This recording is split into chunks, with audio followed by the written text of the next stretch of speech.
Exeter TV is the town's public and government access channels, available on Comcast channels 98 and 22. Channel 98 is your channel.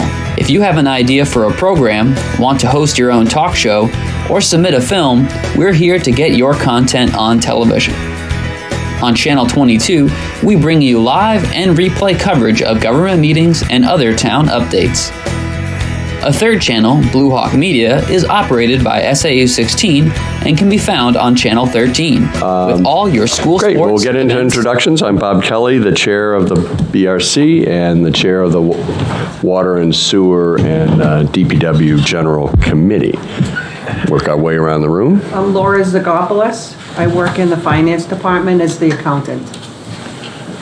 Morning, guys. Corey Stevens, Finance Director. Good morning, Russell Dean, Town Manager.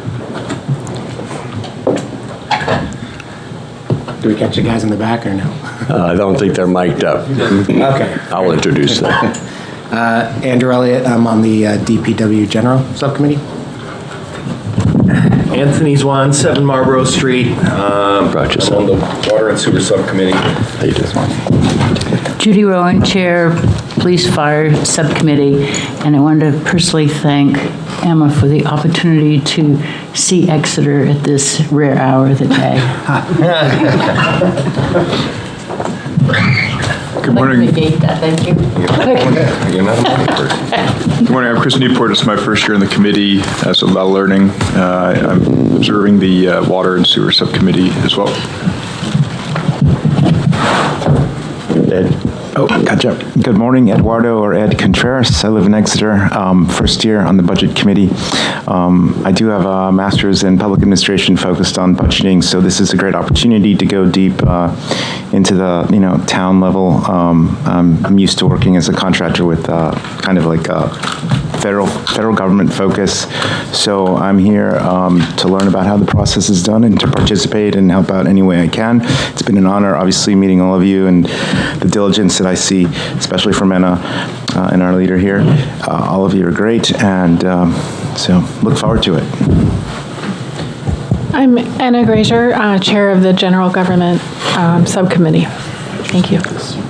Thank you. And we also have Chris Suter, our vice chair, and Kathy Corson, who have just entered. And as well, we have off mic Julie Gilman, Nancy Belanger, and Nico Papakassadis, select board members, and Melissa Roy, our assistant town manager. So thank you again for attending, and I am going to turn the meeting over so we can get this going to Anna and Ed to look over the general government budgets. Anna? All right, let's get started. So thank you, everyone. It's always a pleasure to meet with the individual department heads and their staff for this process and learn about how the town works. I'm continually impressed by how dedicated they are to their jobs. So I'd like to thank each individual and the town of Exeter for keeping our town running smoothly. Thank you. We have the agenda here that Russ helped put together, and we're mostly going to follow it. I will note a couple things will move fast. There are a couple of, for example, level funded, smaller departmental budgets that we'll move through maybe more quickly than allotted. And we are going to try to squeeze the IT portion in a little bit earlier in the day. And we'll play that by ear. Any questions? My sidekick Ed will help. So let's dive in. We'll start with the town manager budget, first on the list, with Russ Dean. I do want to add, and this is reflected in my notes too, I'll read it so that the public can hear. Our department heads and their staff are dedicated and capable with a rich concentration of knowledge and experience. It's not uncommon for many of these people to put in time and energy on weekends and more in order to ensure the smooth running of our town. So again, an overall theme I observed was this richness of knowledge and experience.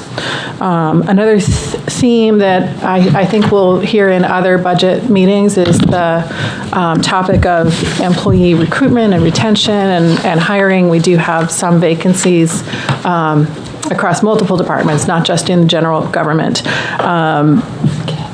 And because of partially because of the concentration of knowledge and experience at the top, there are big shoes to fill when one of these roles is empty. So just noting that continues to be a challenge for certain roles. And another general theme or anecdotal feedback I received was that the cost of living adjustment has been very, very helpful as far as retention and recruiting for our staff levels. Okay, so now we'll dive into town manager items, which begins on page 1, section 2 of the binder, or page 1 of the color printed copy that we received today.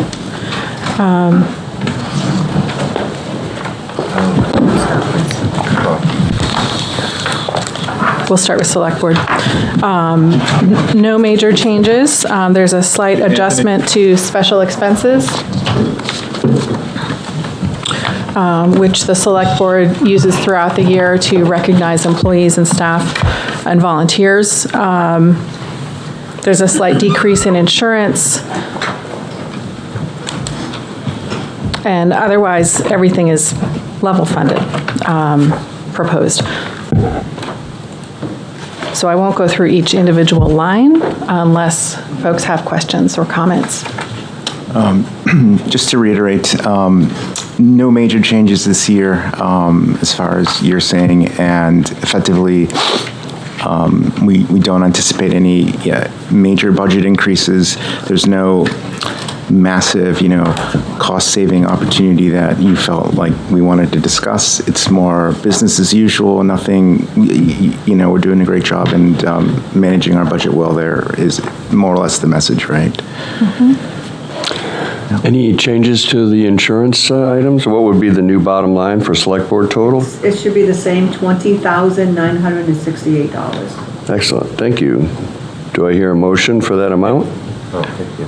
Move to approve. Thank you. Second? Second. And we don't have any Zoom attendees, which is awesome. All those in favor? Hang on. Did somebody say something? Chair, are you voting on the final number for? Select board, not 20,968. Sorry, select board, John. Oh, on select board, thank you. I skipped ahead of myself. Okay, I thought I missed something. Yeah, no, you You heard me did. right. All those in favor, I'm sorry, Tom. All those in Aye. favor signify by saying aye. Aye. Opposed? Thank you. Anna? Thank you. Now, town manager budget. A few changes here. The conference rooms and meals are brought back up in line with some of the pre-COVID events. Actually, I don't think there's a major change there. Sorry. That's good. Dues have increased slightly. Legal public notices have increased, and that's primarily due to the fact that advertising rates have increased this year. Cost of paper too, which leads to, I'm going to stop myself here. I'm not announcing the line item numbers. Is this would you like me to try to? It would help. That would be helpful, right?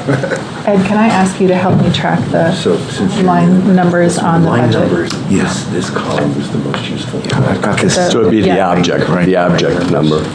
It is. Second column in. So I do have them for this department. 55198, office equipment and leases, is up slightly.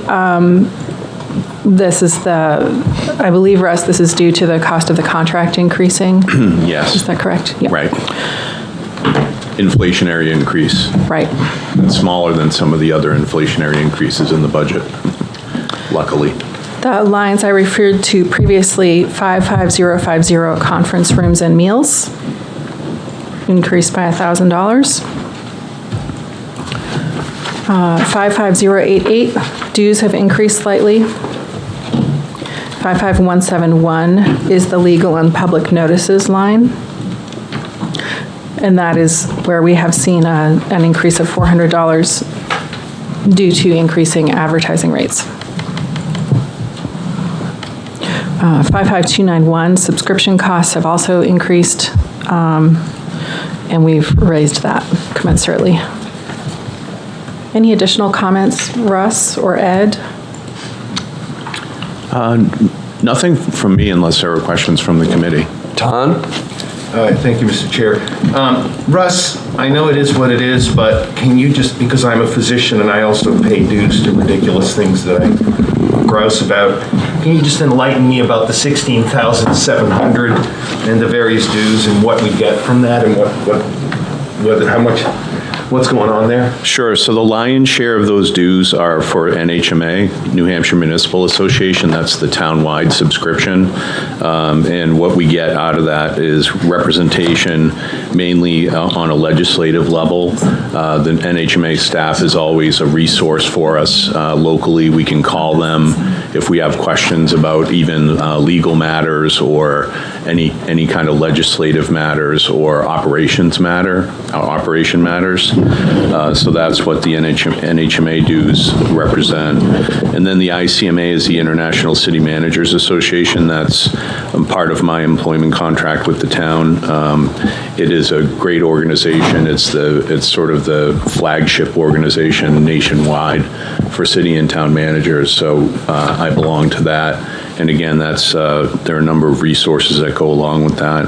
And then the MMANH is the Municipal Managers Association of New Hampshire, and that is a group of town managers that are associates to be part of that organization. It's town managers and assistant town managers, and that is represented in the dues line as well. Thank you. Like just Chris? having worked in for two different municipalities in New Hampshire, both of them belong to those organizations and they're really useful. They also provide educational opportunities and trainings and things like that. So very, very standard organizations for municipalities to be a part of and definitely worth their weight, I would say. Yeah, and I would say too, the NHMA offers resources to board and committee members as well. Yep. So it's not just staff, but yeah, if anybody wanted to go to their website, you could see all the trainings that they offer. Yeah, it's pretty robust. So yeah, it is. Yeah, I forgot about that too. All the trainings for if you're joining a board, you're on a committee, and just to learn about that process, so it's done right. But yeah, those are standard. I know it seems like a lot of money, but those are standard, and it is for the whole entire organization. It's not just for Russ to be a part of. It's for everybody. Any other questions? Updated bottom line with the insurance adjustments? It's $263,231, 263,231. Thank you. I'll entertain a motion for that amount. So moved. Seconded. Further questions or discussion? All those in favor signify by saying aye. Aye. Aye. Opposed? Thank you.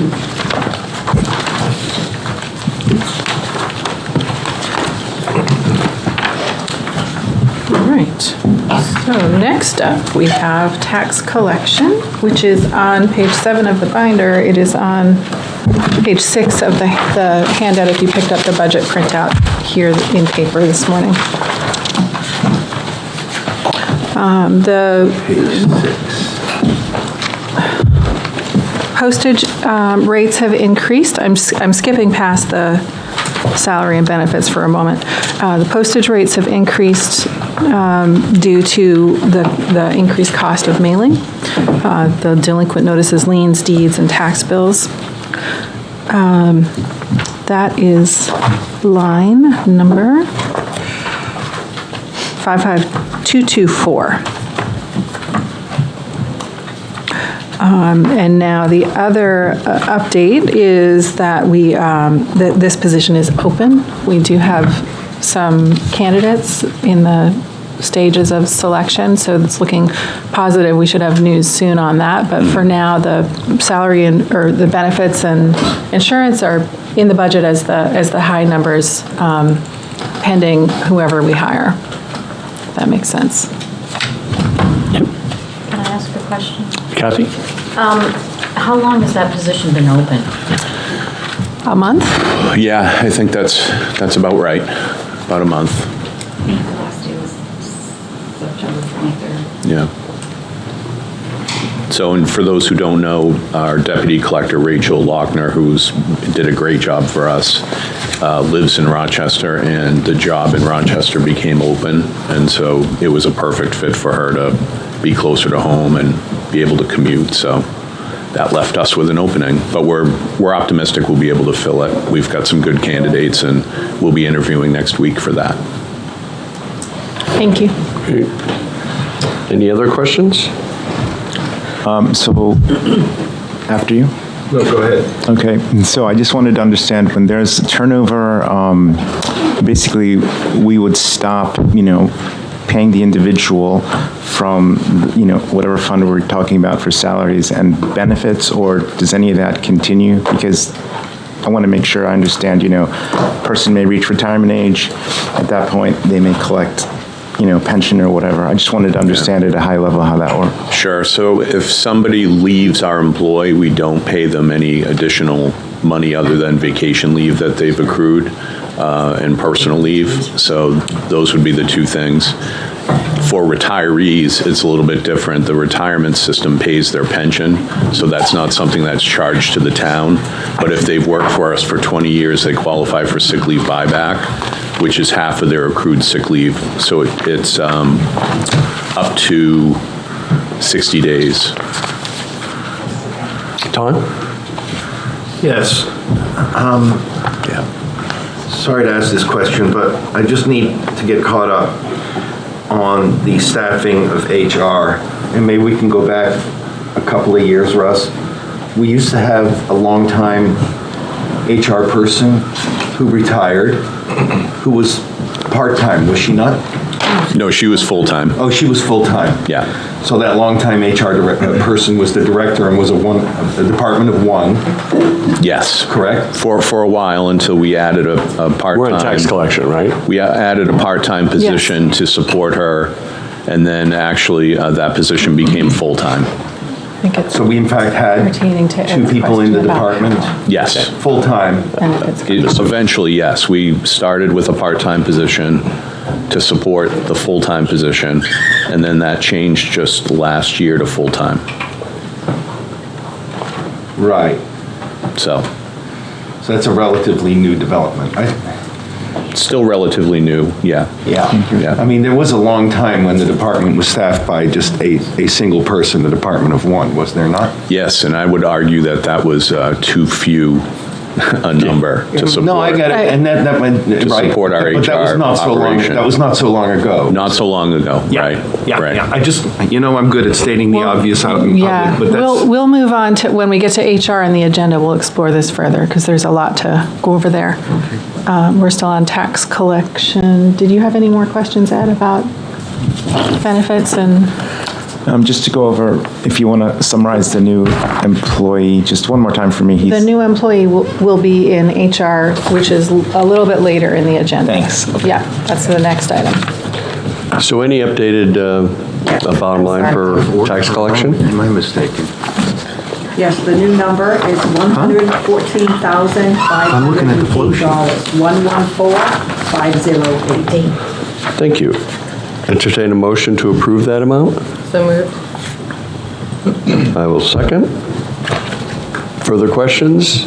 All those in favor signify by saying aye. Aye. Opposed? Abstain. Abstain. You abstain? Yeah. Thank you. I'm I'm having trouble tracking your flow sheet. I apologize completely. This is my fault. I went in order of my notes instead of the order of the agenda. So we were discussing tax collection, but on the agenda, HR. So I was working. So if I look ignorant on the camera, I just want you to know I'm following a piece of paper, but I'm following a different piece of paper than you are. My brain That's takes your wife's grocery list, Ton. What are you doing?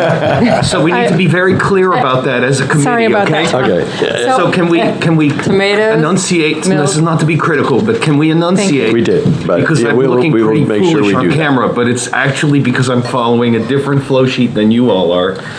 I believe you're following the correct flow sheet, as all of us, but my brain was following a different one in my This is not meant notes. as criticism. I just, we have a lot of pieces, for the people on the camera, we have a lot of pieces of paper to track here, and I'm correlating all of them. So I'm going to ask that you all help me stay on track with our actual published agenda. We'll approach it in that sequence instead of the sequence of my notes on the department heads. I apologize. Anna, you're in charge. You can go any which way you want. Once we know where you're at. No, it's fine. Where you're at. What you As offer long as I there, know, because because You've done the work. I can Tell us what to look at. multitask. No, I saw Bob looking rather puzzled at me a couple of times, but Yeah. again, And those are relevant and appropriate questions that we will certainly get to. Great. Let's move on to assessing. Great. That would be assessing, everyone. Assessing. thank you. My brain is still sorting itself out. I'm going to have some more coffee. Page Only 7. 3 steps in, so I don't even know where I'm at. Page yet. 7 of the budget, please. Thank you, Bob. Still waiting for my hairdresser to show up. Where is she? Where am I? So Janet Witten, our assessor, has joined us for this budget. For assessing. Welcome. Thank you. All right, so I'm looking at my budget numbers. The dues, row 55088. Actually, I have in my notes that this increased, but on the spreadsheet, it's still showing the same amount. Is that still 50? What are you looking at? Assessing? The budget number. Dues. The dues is $290. Oh, sorry. The actuals is 50. Okay. There we go, thank you. So that hasn't increased? Oh, no, it has. No, it did. Just a slight Okay, increase. $20. Mapping costs have also increased, row 55180. And postage costs also have increased, row 55224. Any questions for Janet or for Anna? One quick question. Yeah, the contract with MRI, does that, when the reassessment comes up in a couple years, I don't know what it's called, but when you were required to reassess all the properties, does that increase significantly, that number? No, it stays the same. So it's kind of leveled out across all the years? Yeah. Okay. All right, thank you. Updated bottom line with insurance adjustments, Laura? Yes, $241,473. 241,473.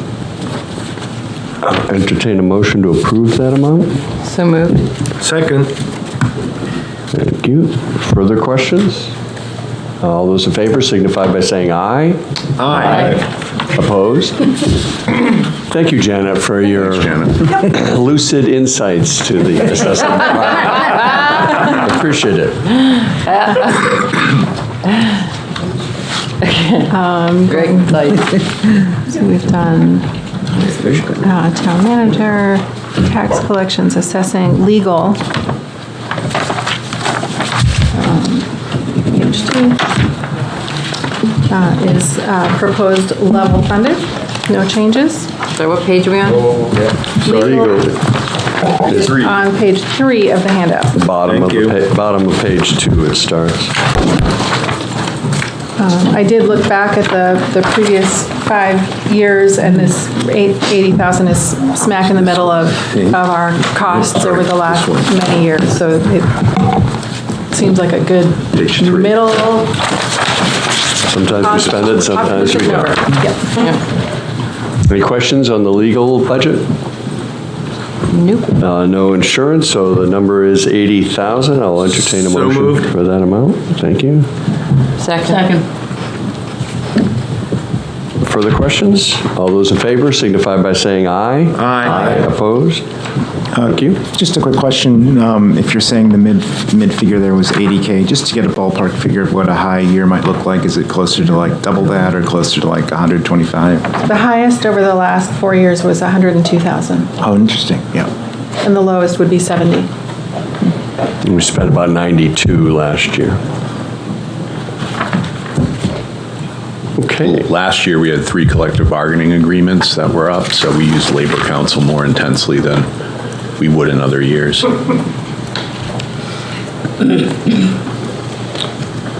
Okay. Next is transportation. We're still on the town manager section of our lovely agenda. Again, on page 2. 3 of the handout, page 2 of the binder. No, thank you. This is a hard one. Roll up your sleeves, Tom. Yeah. And just for those listening, the coast budget is funded out of the transportation fund, which is funded by the fee on auto registrations. So therefore, we are budgeting $1 here, just as a placeholder, correct? Okay. Oh, I'm sorry to Chris. I don't like drag things out, but just, no, but we had this discussion in a meeting, a subcommittee meeting, wondering how much money comes in from car registrations, that supplemental fee. Do we have like an average? They would have that.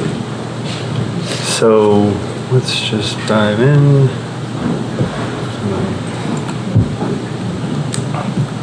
Fund 5. Oh, Fund 5. Yeah, I'll get it back to you, okay? Okay, thanks. We were talking about that. Yeah, exactly. I guess just to clarify that, just the nature of the question was, from our subcommittee, there was a discussion that the funds were not really serving or underserving the need, and to look at addressing that. To follow on, that'd be great if we get that number. Okay. Would that be, Mr. Chair, would that be something that Russ can comment on, just big picture? There is, I presume, a transportation fund with money sitting in it. Right. That's not reflected in this line. This line is just reflecting the expenditure of $1. Exactly, right. Which is a placeholder, but there is presumably a pretty good-sized fund that maybe could be put to good use, to phrase it in another way. Could you comment on that, Russ? Sure. So we fund other things other than coast out of that transportation fund. We fund TASK, Transportation Alliance for Senior Citizens, volunteer driver organization, also Rockingham Nutrition Meals on Wheels transportation service, and we also fund our taxi ticket program, our subsidized program for taxi rides, out of that fund. So we actually fund quite a few things out of there. Corey would have to get you the number. I recall was maybe around 70,000 that was coming in every year to that fund. But the fund is funded by the local option fee that you pay when you register your car. Everybody sees that on the registration, and that fee can be modified up to $5. And right now, I believe we're at $3.75. So we've had some conversation in the past about upping that fee, but it hasn't been changed in many years. And Mr. Dean, what would it take to change that fee? If you wanted to just hypothetically make that $5, what action would be required? A town meeting article would be needed for that. Okay. Yeah. And when you say $3.75, just to be clear, that's $3.75 per registration? Correct. Thank you. Julie?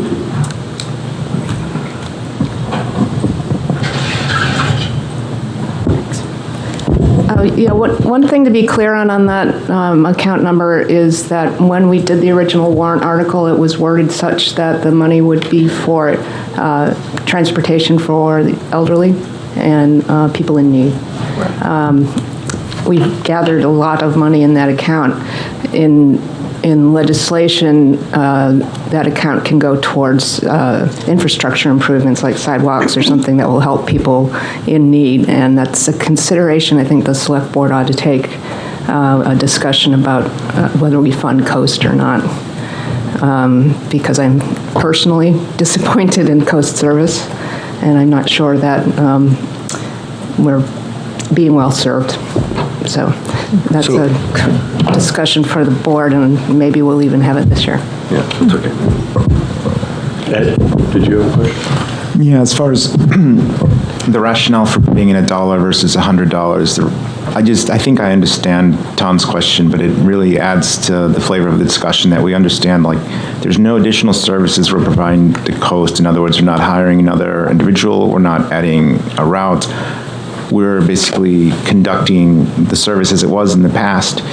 If there was ever a reason to update the number, say you wanted to do extra maintenance on, vehicles, or do another study about, as was proposed, how to improve the service itself, we would probably want to know about that. And so if I'm not mistaken, the placeholder, and anybody can chime in, to Tom's and my understanding, is there's no real significant change, and it's a basic service that we can't predict exactly how much based on an understanding. Obviously, there's a variable there about how many people and cars are being registered. We may want to footnote that in the future to say, in general, this is about the number of, registered vehicles that we have and so on. So we get an idea, and, that we're not just not sure what the number is. And I think it's quite the case that it's the opposite. We're pretty sure where that range is. Is that Yeah, instead of a note in the budget, because that could get pretty extensive, maybe in your write-up, in the front, in future years, just, do an add-on or something. So that, because we do have several new members this year, and this budget was somewhat different a number of years ago and more extensively described. And then that got changed around, so we kept $1 there for this one line item. Obviously, if you took away the $1, then this item would go away, and we wouldn't have any way to, to deal with it. So maybe just in the future. Yeah, and like just that. so the committee is aware, this is what you would call a non-appropriated fund. Right. So the Municipal Transportation Improvement Fund is not appropriated by town meeting. It's actually a fund that just exists in our administrative hierarchy. The other thing I wanted to mention is Coast has a board of directors that meets every month, and they actually send us packets for their meetings, just like a select board meeting. And we have 2 representatives to Coast right now. Dave Sharples is one, Kristen Murphy is the other. So one or the other go to the Coast meetings every month. So if there are issues of service with Exeter, that we're not getting enough service, or there needs to be changes or something like that, we have an avenue to the board of directors to be able to lobby for that. So just as an FYI, that's how they're put together. And Mr. Chair, just a quick point of clarity. The subcommittee were aware that we were being funded by the fee through registration, and knew that this fund was not driving Coast or the taxi vouchers or other things. It would just, and probably when we get to our subcommittee notes, we'll review the fact that the feedback was primarily directed at the taxi vouchers, and we can cover that when we get to that point. So. Yeah. Great. Tom? Anyone else? Great. Still $1. I'll entertain a motion to push the $1 So through. moved. Second. Good discussion.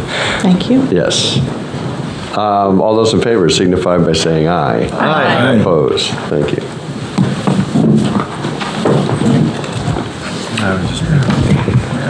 Debt service. in the Right, back. so debt service is in the back of the binder. I don't think it's on the printed 27. handout, page 27. The increase here is due to Slow down. Where are we going now? debt Page service. 27 of the budget? Page 27 of your binder. It's not on the printed handout. Thank you. There is an increase that is due to the final 2 items. They actually don't have an object number on the spreadsheet, but they are the new rec center building and the West Side Drive design and engineering.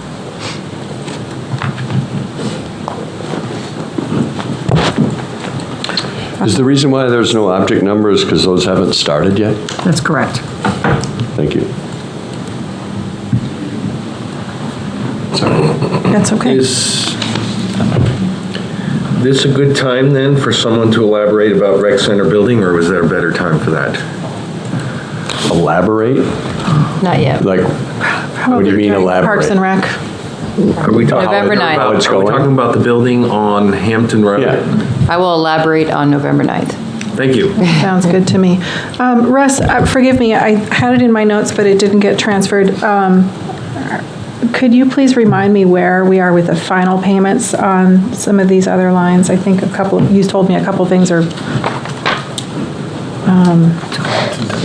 the end of the debt service. There's one string bridge rehabilitation. That's actually, the last payment is FY '23.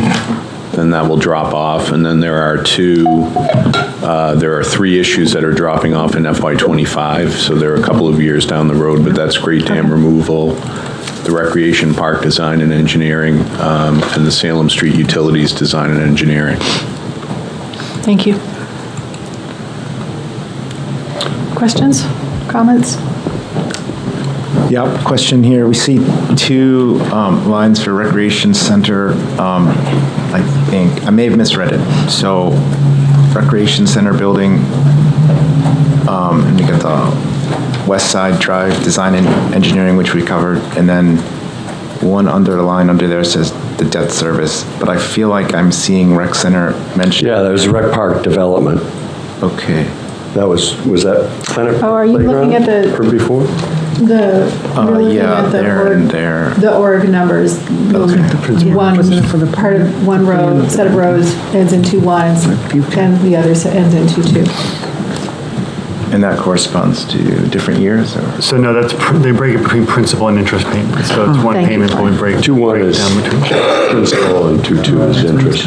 Sorry, thank you. Good question. That's what I have for debt service. So just for clarity, even though we don't have anything to do budget-wise on these numbers and some of the other numbers, we will still vote on them to sort of complete the process. But obviously, there's no changes that we can make on this. Right. Any further questions on debt service? So the budget number is $1,507,520. Entertain a motion to approve that number? So moved. I will second that. All those in favor signify by saying aye. Aye. Opposed? Aye. Thank you. I don't know if the chair can second something, just by the way. I'm sorry? I don't think the chair can second something. Oh, I okay. think a member has to. I was just trying to move things along in the I'm just absence of saying, anyone I else. mean- I appreciate the input, so as other people could step up. I was just trying to move things along. Yeah. I totally not get know it. that. I'm just saying. I'll second I'll move that. Mr. Thank you, Chair. Kathy. You would know far better than I would. I appreciate it. Can you veto things, though? I mean, now that you're the chair, can you just veto? We can change that, yes. Do it. Wow. I dare you, on November But 9th. we can override it, the veto. All right, so many loopholes. I believe we've covered town manager items. Did I overlook anything for us?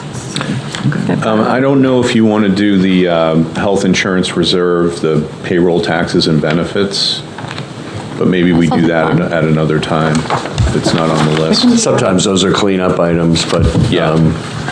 Things like unemployment, workers' comp, regular insurance. Probably just take a moment to let Let's do the that. committee know that based upon the health insurance changes and the fixed cost changes, our workers' comp actually went down this coming year, which is a great news for us. So we're at 2.1% year over year increase as of now. So that's a big change from where we started, which is nice. So the health insurance change and the workers' comp change made a big difference. Yeah, I think what we'll do is let's proceed ahead with the departments and we'll do those cleanup items at the end. That sounds good. Okay, now the moment we've all been waiting for. Now we'll move on to HR. Thank you. Human Resources. Pages. Page 2. This is, excuse me. Just as a suggestion, on the agenda, and Russ have highlighted the section number and the page that the applicable budgets are. And that's on the binder, not on the printed handout, although Right. they're most. It refers to our budget that we have. Okay, so,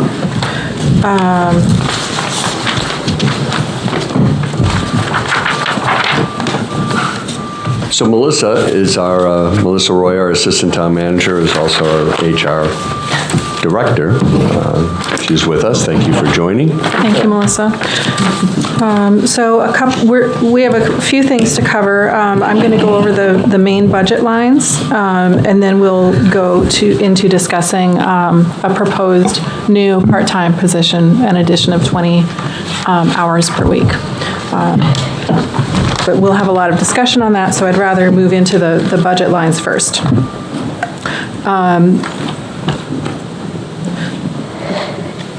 A sidebar note, the employee reclassifications, which was in this budget, has been moved to the general fund, so that's not on this section anymore. And the education, row 55091, has been reduced because the munis transition has been completed in this department in 2022. Correct? Yeah, we are transitioning, but the extra money we had put in for training in that transition won't be needed in FY20. Okay, thank you. That was Mr. Chair? Yes. Anna, can you just slow down on that one? Yes. And you said something that was interesting, that I was interested in. What was that comment about the reclassification or classification, et cetera? What's the significance of that comment? Yes, employee reclassifications, that line for changes to salaries and benefits had been in this department. Can you explain further? Absolutely. Melissa? Yep. Thank you. It had been. So we have a line that has typically been carried each year. If a supervisor, a department head feels that an employee's job has changed fairly significantly, they can request a reclassification, and there's a process to that.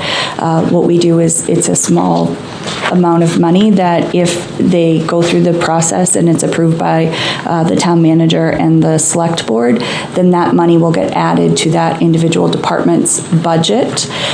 We don't know each year how many reclassifications. We try to keep it fairly small.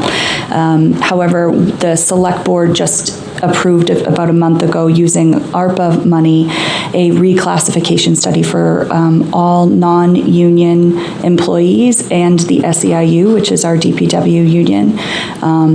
We haven't done a total reclassification study since 2014. It is typically advised that you review your classification study every 5 years. So clearly we're not keeping up with that. And so we have contracted with MRI to do that process. So that money has been moved to, I believe it's the benefits line. We obviously know that we wouldn't be able to implement the changes. So we are looking to implement a few over the next few years if that study determines that some of our classifications are incorrect or need to be updated. Yeah, thanks. And I'll just add too that this is a market study with an internal equity component. Mm-hmm. So it's meant to bring us in line with our comparable communities that we use. And we just actually started the process yesterday. So we're hoping to get a result maybe around January, February of this coming year.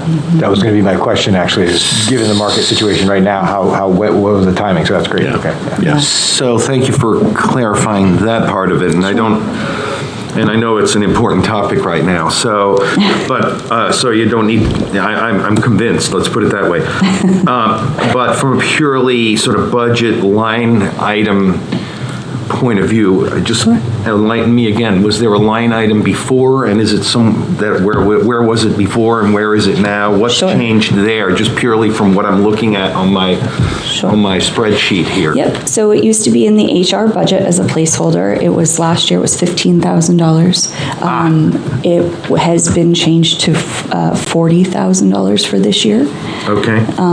That's on page 28 of your budget, under the benefits, payroll taxes and benefits. And I will also say that 40,000 does not mean that 40,000 is going to get spent. We're going to go through the process and see where we stand, as I'm sure any of you that read the news at all in our labor market and where we're at with folks.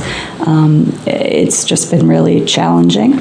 We've talked about the fact that I think everybody knows recruitment and retention. So if the study comes back and says, nope, you're right in line, I will be really surprised if it does, but we also know we can't make all of the changes. That's not a possibility. So we would need to come up with a multi-year plan on how we bring our town. We're not the private sector, so we can't fix it all at once. Got it. So we have to. Thank you. I think this was helpful for me. No problem. One other item, 5520. Excuse me for just 1 second. Yes. Since it sort of relates to HR, this reclassification on page 28. Yeah. So is that $40,000? Is that, you said you just started the process, so we don't have a bid or a quote from MRI, correct? No, we're using ARPA funds for that project. For the whole 40 or for the delta? It's $31,500. For the company to be hired to do the study. It's a very exhaustive. We review all. So it's not MRI. I'm sorry if I missed. No, it is MRI. It is MRI. ARPA is paying for this study. It would take, if we had to do it, it would months and months of it, like a whole year. We have to reevaluate all of the responsibilities and roles of every single non-union position, which is about 140, plus our SEIU folks, which are about, I want to say 30. We review requirements, job descriptions, roles and responsibilities, and then also we look at our step and wage and classification plan. We're seeing some compression issues and that kind of thing as well. So that the select board graciously offered ARPA funds to complete the study. The $40,000 is to say when we get the study back, what changes do we need to make to retain our staff if we are out of whack with the market, if reclassifications are in fact needed. So that $40,000 would get, if the study comes back and says that there are certain positions out of sync with what market rates are and values.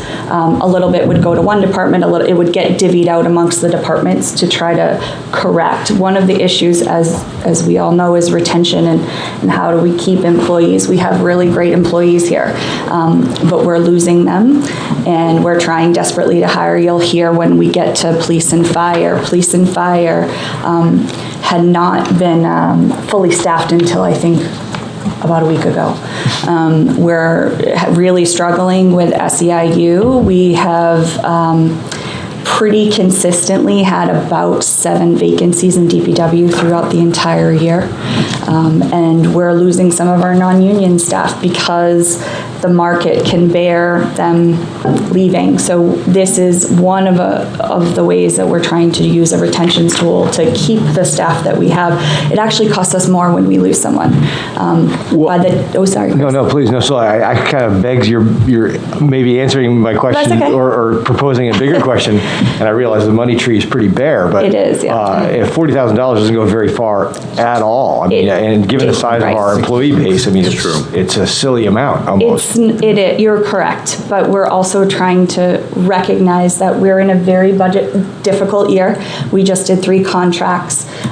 We have we never want to see the budget go up in an exorbitant amount. Sure. So unfortunately, like you are saying, $40,000 isn't potentially going to make a huge dent, but we hope to maybe chip away at it a few years at a time. Again, unless you would like to offer something else, we were trying to be fiscally responsible.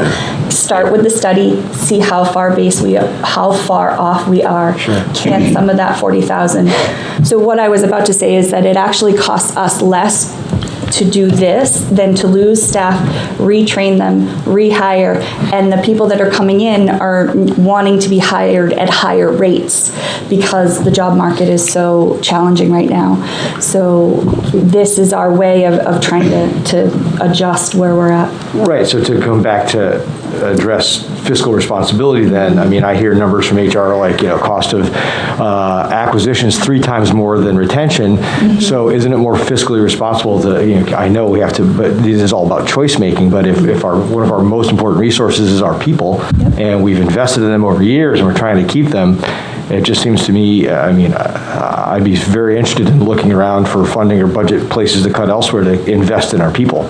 Yeah. One possible area for that is ARPA, because we do have $730,000 left in ARPA funds. So that is a possibility. We could add maybe a few $1,000s to this number through ARPA. That'd be something the select board would have to take up and approve, but we have looked around in the budget. I think Melissa's right. As you know, we do try to be as conservative as we can, but we could probably add 10 or 20,000 to that number easily and burn it up just as easily. Sure. Yeah. Tom? Do you want me to go first, or did you want to? Okay. So, to get it clear here, the item that used to be in HR is now reclassified on page 28 under benefits and taxes, was funded previously at $15,000, now $40,000, right? Yes. That is not for the study. The MRI study is covered by ARPA. It is. Right? Yes. So the $40,000 is just to have something in the kitty to address the wage changes that presumably will come out of this, right? Yes. Okay. Now, if it is as important as we think it is to retain our employees, and if it is more expensive to hire new employees, why aren't we just making a statement as a budget committee, as a BRC, to put more money into that, so as at least to send a signal to our employees that it's important to us? I mean, $40,000 seems almost insulting to me. And although we perceive our jobs as on the BRC as being, fiscally prudent and looking for opportunities to cut, I would argue the exact opposite on this line item. Okay, so I just want to articulate that out loud. Can I have just Andrew? One thing? I think I'm going to agree with you here. I think we have like a one-time opportunity because everyone can look around and see the inflation and everything going on. Yes, I know we just had all those collective bargaining agreements for all of our unionized employees, but that didn't take care of any of our non-union employees. And 150 people divided by $40,000, it's a $200 check. It's nothing. At dinner, yeah. I think this is a one-time opportunity. Everybody in the town is going to recognize that, because they've seen it, that things are going up 8%. So it needs to be not 8% of everybody, the 150 people's budget, but it needs to be significantly more than this. And I also worry that next year, if we do have, say, like a recession and everybody's losing money, and then, oh, wait, we just got this study and we're way behind, that's a time where we won't be able to ask for that more money, right? Because everyone will be like, wait, I'm losing money, I can't give you, but it's because everything in government takes a year longer, right? Or more. I would articulate it one additional way, which is, look, we're the Budget Recommendation Committee. Yeah. I think if we don't recommend what I just articulated to the select board, well, then we're not helping the select board. So I see that as part of my role on the BRC. So I'm just making an argument for increasing this line item. If I could just weigh in on that comment. Keep in mind, our role is not to micromanage and to be an adjunct for the various departments. Our role is to review the budget. Yeah. And to the comment about, this isn't enough, I don't think any of us, well, maybe some of us, but I don't think any of us are really qualified, us on this circle, to decide what that is. The budget was for $15,000. It was a brand new line item this year, and we're increasing it to 40. So if I'm mom and pop taxpayer out there, I might be having a little bit of a problem with the direction of that discussion. What I would recommend, if we think, based on the assistant town manager's discussions, that this isn't enough, I would say, rather than this isn't enough, what do you think is enough? And go that route, because we're just not qualified to say what's enough or not. I agree there's a problem. We all know there's a problem. I've addressed it with Russ as the chair separately. Every department has weighed in to each of us in our meetings. But we are not qualified to say what that number is. So I want to get that out there.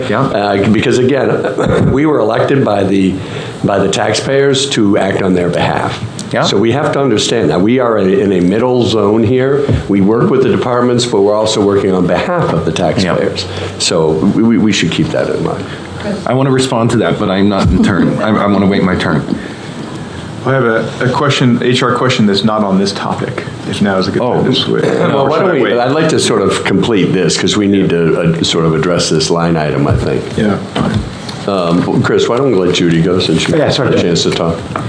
Just a question to Russ, probably, about how it would be the ARPA funds would be determined to be contributing to this particular item. How would that be decided? Would it be the select board that would make that ultimate decision? But what would be the process of deciding what the amount would be? And, who would make that decision? Well, I think the amount would be part of a broader discussion as far as what a recommendation from us as staff to the board. You know, we would make a recommendation as to an amount, and then we would recommend a funding source for that amount, whether it was the budget or ARPA funds, you know, or I guess those are the two main avenues we would be able to go. So having heard this discussion, would that enter into how you would look at those ARPA funds and the value you would place on putting funds into this project? Yeah, I mean, knowing the amount of positions that we've got to deal with in this review, I would say that the number is closer to 100,000. Yeah. Thank you. One thing to remember, that if we use ARPA funds, that and it is an allowable source, that will need to be carried over into the next year's budget. So that's going to increase next year's budget fairly significantly as well. That's not to say that we can, that's again, it's a funding source. So, but it would only offset this FY23. So FY24, your budgets we're gonna start at a pretty high percentage right off the bat. So just, again, looking at it from both sides. Mr. Chair. Chris. Also, just a point of information, this ARPA funds aren't free money. There are tax dollars coming back to us. Absolutely.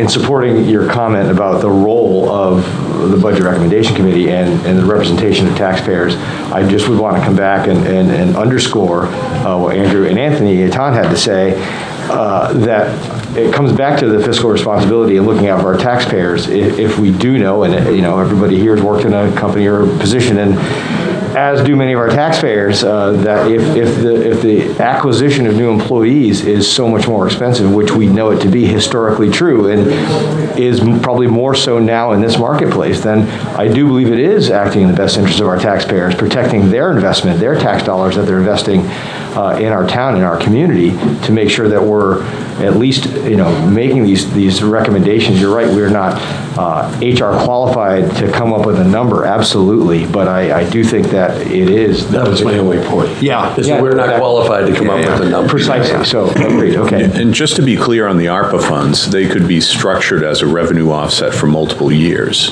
because they don't need to be spent right now. Okay. So basically, we could implement a plan over the course of 2 years, and I think it's 2026 that they need to be spent. But decided So multiple years could be involved in sort of, like I said, making this a revenue offset.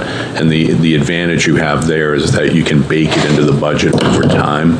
So you're not suffering from a big hit all at once, which is, a strategy that could be employed in this rare air that we're in.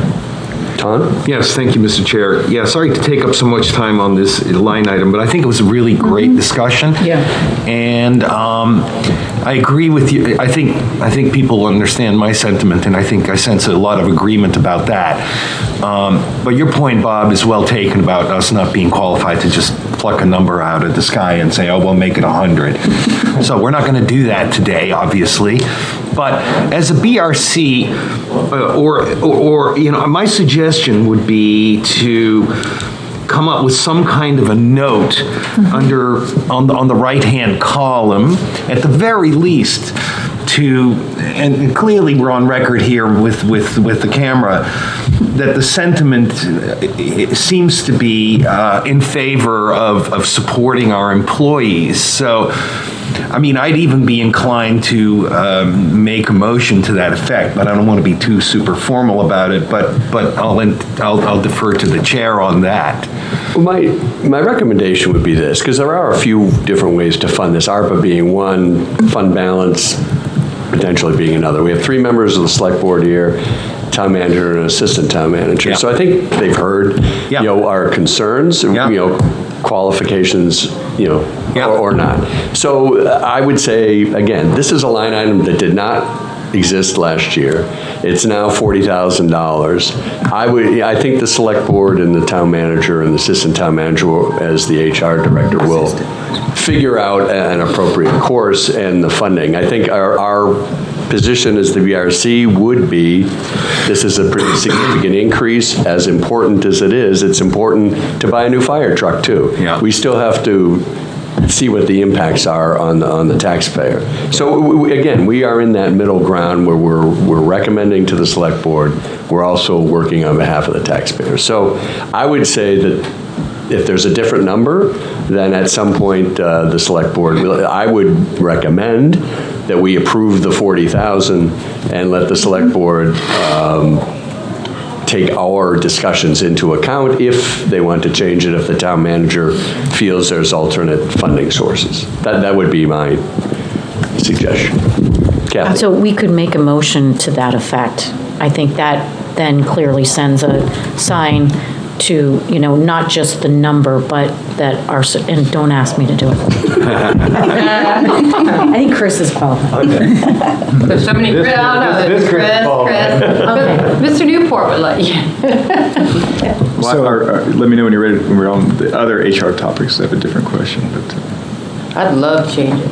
Go ahead. Change what? Just the other HR. Different HR question. Another HR topic. Okay. I think we beat this one pretty. I think we're there. We're there. So we're talking about page 28, line 55371, wage reclassifications.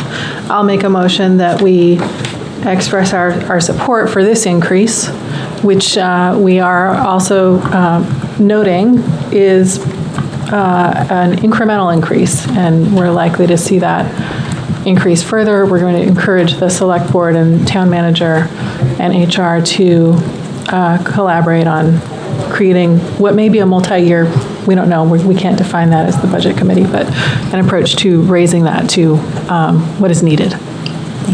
That's a very wordy motion.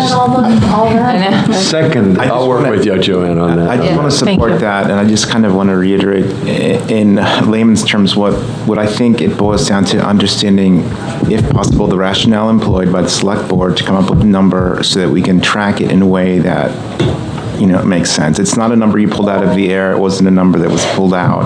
I think that was the essence of the of the. And I'm sure it was thoroughly done and discussed and analyzed. And we'll talk about payroll the rest of it at some other time. But thank you, Anna, for that motion, and Chris for the second. Any further discussion? All those in favor signify by saying aye on the amount of $40,000 for line 55371. Aye. Opposed? Thank you. And we'll review the rest of that division at a later time, and on to the rest of HR. I'd like to share one more note from the budget lines, and then we'll go to Chris Newport's question, and then we will review the proposed part-time position. It's a minor note. Of course, I've closed my notes here, which is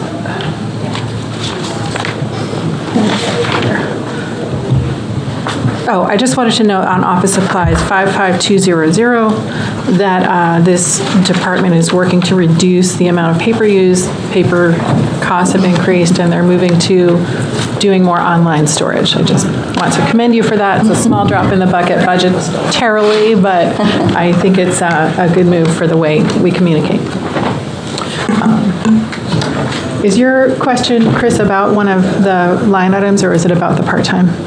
It might be all of the above. Okay. And you might be about to get this. I just noted that the HR budget went from $115,000 to $158,000 to $180,000. Is that all from the part-time position? No. Okay. And that you might get to this next. So I can speak to that a little bit. Or Anna, did you want to start with did you want to open the part-time position? Or Let's go into the part-time position because it is all connected. And could I interject Yes, that Tom. this is the point at which I intended to ask the question that I asked an hour ago. Recognize that, and I appreciate your holding the question for So this the answer point. has been partly given already, but this is what I was looking forward to getting explained. Thank you. So I'm going to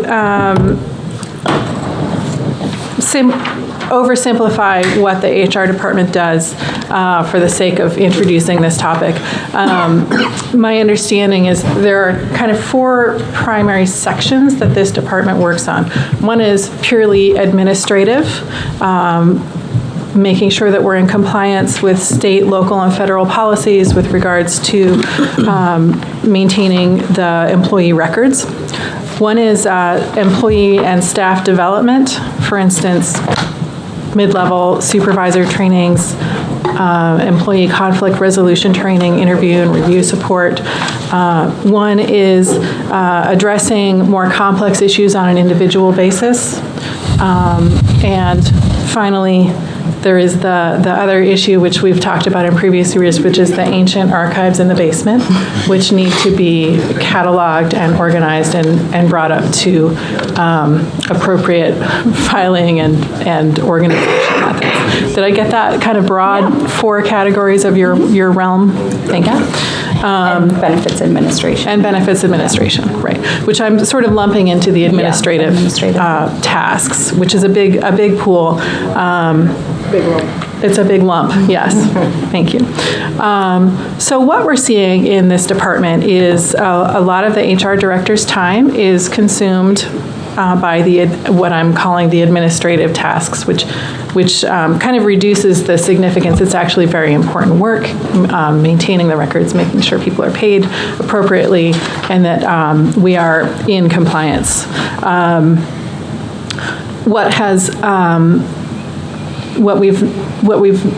And the other element that's taking time, as it should, is these individual, more complex issues.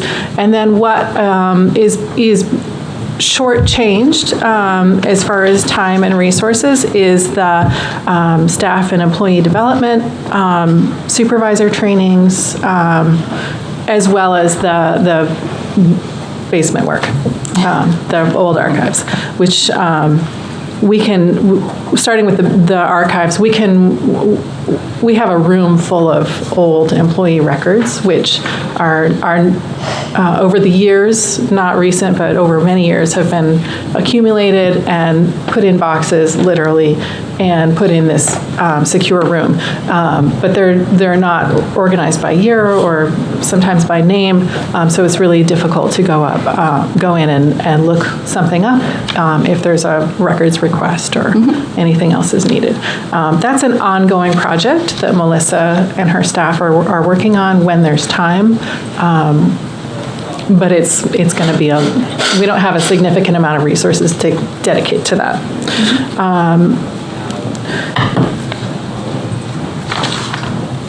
Melissa is proposing that we add a new 20-hour-a-week part-time position, and the purpose of this role will be to accomplish the benefits and payroll, the management of employment records, benefits changes, communicating with employees and manager regarding timely evaluation procedures, and helping the town's financial and HR software munis records. And this will allow our HR director to accomplish what I believe we all expect to be accomplished in this role of managing more complex issues, whether it's a one-on-one employee issue or negotiating a different item, recruiting and retention, which we've, even to this point in our discussion, we know that's a really critical is a critical moment in our town management to address that. So and Ed and I haven't had a lot of time to discuss together, but I believe we as a subcommittee do wholeheartedly support creating this position because between the lack of enough time and resources to offer staff development that we should be offering and support, and the increase in federal and state policies for reporting, and then of less immediate importance, but still important, the old archiving projects. We think it's really important to provide this resource to the HR director so that she can do the high-level stuff and we can expand her department in order to do the ongoing work that I associate with maintenance, more maintenance, administrative work.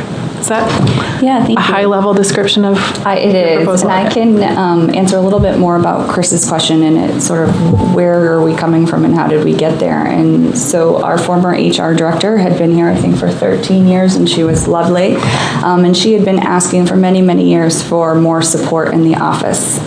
It was finally given to her in the form of a part-time position, and then I think it was 2 years ago that part-time position was moved to full-time.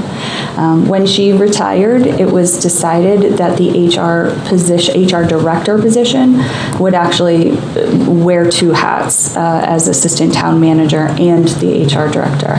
When I came to you folks last year, I said that I wanted a year to evaluate where the department was. I didn't want to ask for too much. And so now we're back here and I've been able to sit in the position and see what our needs are. It became very clear to me that the former HR director was not getting the support that was needed, of nobody's fault. It just, I'm sure it was very challenging budget seasons and that kind of stuff. And so the department itself was just sort of barely functioning. And my concern is that over the last 5 or 6 years, as you've probably seen in your own work environments, HR is really challenging right now, and it's changing. I will tell you that some of what I do I can't talk about, and some of it takes months at a time, and it is to fend off a lawsuit against the town or support our employees. And so what's happening is that the tasks that need to be filed, reported, all of those things, I'm spending nights upon nights, weekends upon weekends here trying to get all of that done because there's just not enough time. And part of my job has been to assist Russ in the management of the town because the town itself has grown. So I don't think we need another full-time person. By doing the 20 hours a week, it would not be benefits eligible. It would be hourly, and it would allow that our employees have enough support. Right now, we're sort of reacting. We're not being proactive to try to put the town in a better spot. We are basically dealing crisis to crisis, and I think we're doing okay, but it's certainly really not the way that we would like to function, and it makes us very nervous that something could slip through the cracks. So the 20-hour week would allow employees to have another person to contact in our office. It would allow for benefits administration. What happens, for those of you that aren't super familiar, we have benefits changes every week, all week long. We have a software system that is set up to function for us in HR that wasn't fully set up, so we've been spending time doing that. There's a lot of pieces to this, and I think right now with my role, this would allow me to give the employees better support, including the supervisors. Our evaluation process needs to be changed, it needs to be updated, it needs to happen more regularly. And it is all to protect the residents in the town, because if we make a mistake because of limited time or resources, we're a little bit more litigious than we have been. It won't go well. Yeah, so we're doing the best that we can, but it's a little concerning. But I'm happy to answer any questions. Could I ask Yeah, I appreciate that. As a supervisor in my normal job, I understand how well-intentioned supervisors can generate lawsuits with me. We have great staff, just so we know. I understand the role of HR in counseling and coaching the hiring and firing process if it's needed. But just to get back to that, the increase from 2021 to 2022, that was the dual role as town manager and HR? Exactly. Okay. So the position was reclassified to a dual position, so that I was brought in at a little higher rate because I had two roles when the former HR director had retired. Yeah, I just personally, that small increase with part-time, if that saves the town from lawsuits alone, I think that. Yeah, really, money well spent. Yeah. Mr. Chair. If anyone's interested, the details of this position, it's an unnumbered page at the end of this, of section 2. Page 29 so 28. Yeah, exactly. Page 29 of 28. At the end, there are two positions. Yeah. One is a DPW position, and the second one is the HR assistant. If you're so inclined to... Sorry, reference, orient me again? So the page 28 of 28 is the full budget, and then there's a leaf after that. That is a description of proposed personnel changes, one of which is the HR assistant. Do you have that page? I do now. Without approving the budget. But I still want to talk about it. You don't have If you approve the budget, you're approving the budget with the position in it, so. Right. I don't know that were you talking about approving the position separately? No. Oh, okay. I just wanted, this gives the details of how the numbers develop. I was just alerting people. Yeah, very good. No, I appreciate that, Bob. Obviously, we have nothing to do with those details, but it's just... I didn't want you to come out with a number at the end that was artificially inflated. Chris, we're throwing out $100,000. Yeah, no. Chris. We don't do that. Thank you. Recognizing that my experience is entirely private sector, and so it doesn't bear the same relevance to municipal government. My only disappointment, I'd say, for the record, is that it's not a full-time request, that you couldn't imagine growing a company to this size of an organization and not have critical HR supports there. So I applaud all that you are doing single-handedly, and would fully back anything you almost came to ask for, and certainly would support a part-time position to take that off, because it's so critical. And in fact, in my opinion, ties directly back to the prior discussion about retention, because retention has everything to do with employee support. And if we're not keeping up with that, because you're mired in so many critical responsibilities, and as you pointed out, the growth and responsibility in HR, we didn't even talk about DEI, we didn't talk about any of those topics. It seems, again, almost an under-ask, and I'm sure that all of our taxpayers would understand because they work as well. So, I just wanted to keep to my word that I would evaluate over 12 months, and this is the sort of step that I think would make a lot of sense. So. Baby steps. Good plan. So I just, for the slower people which is me, on the committee, I just want to be clear about where we are now and what the ask is from a budget point of view. Sure. And I know this is awkward because it's you. It's okay. And it's the Board of Selectmen. Our current situation is that you are half and half HR director and assistant town manager, correct? Yes. And that is reflected in last year's and this year's budget, half and half. It's reflected in the HR budget. My salary is not split between the town manager's budget and the HR, is all in HR. So it's all, so your salary is reflected in the HR budget, even though you're kind of dual role, aren't you? I do have dual role, yes. And you currently have a full-time assistant? That person left a month ago because they could make more money, so I'm by myself, but yes. Ideally, you would now have a Yes. full-time assistant, and that's budgeted for? It is. And that's budgeted for next year, correct? It is, correct. Got it. And what is the ask for next year's budget in layman's terms? Sure, it's an additional part-time person for 20 hours a week. So it would be myself as the HR director and assistant town manager, where I do 50/50, a full-time HR assistant, and a part-time 20 hours a week HR assistant. So that what we will be left with in the HR budget is your full salary, which actually reflects you doing two jobs, and not reflected in the town manager's section, right? But in the budget, at least, there will be 2.5 people in the HR department, if it is so approved, correct? Yes. Okay, so I'm sorry to belabor that, but I think it's just clarity. Yeah. You know, I've been on this committee for 7-8 years, and I still have to sort of go through this. Okay, so I take it that since we're there now, or that's the ask that meets the consensus of the Board of Selectmen, the Select Board, and the town manager in terms of a path forward. I'm just gonna throw that out there. I mean, it's a tricky situation to have a dual role of assistant town manager / HR person, both in terms of its duties as well as in terms of its budgeting. So I'll just leave it at that and leave it for the town manager and the select board to sort that out. I understand the need and I support it totally, but I just think it's a little muddy, both from a budgeting point of view as well as from an actual role point of view.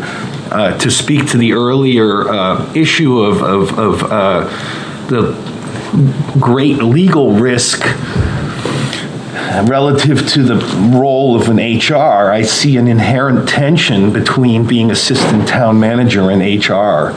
And I don't know anything about running a company, but I just want to have stated that very explicitly and put that out to the town manager and the select board in the context of the budget and how we are putting it in as a line item in the budget. I'll leave it at that. Thank you.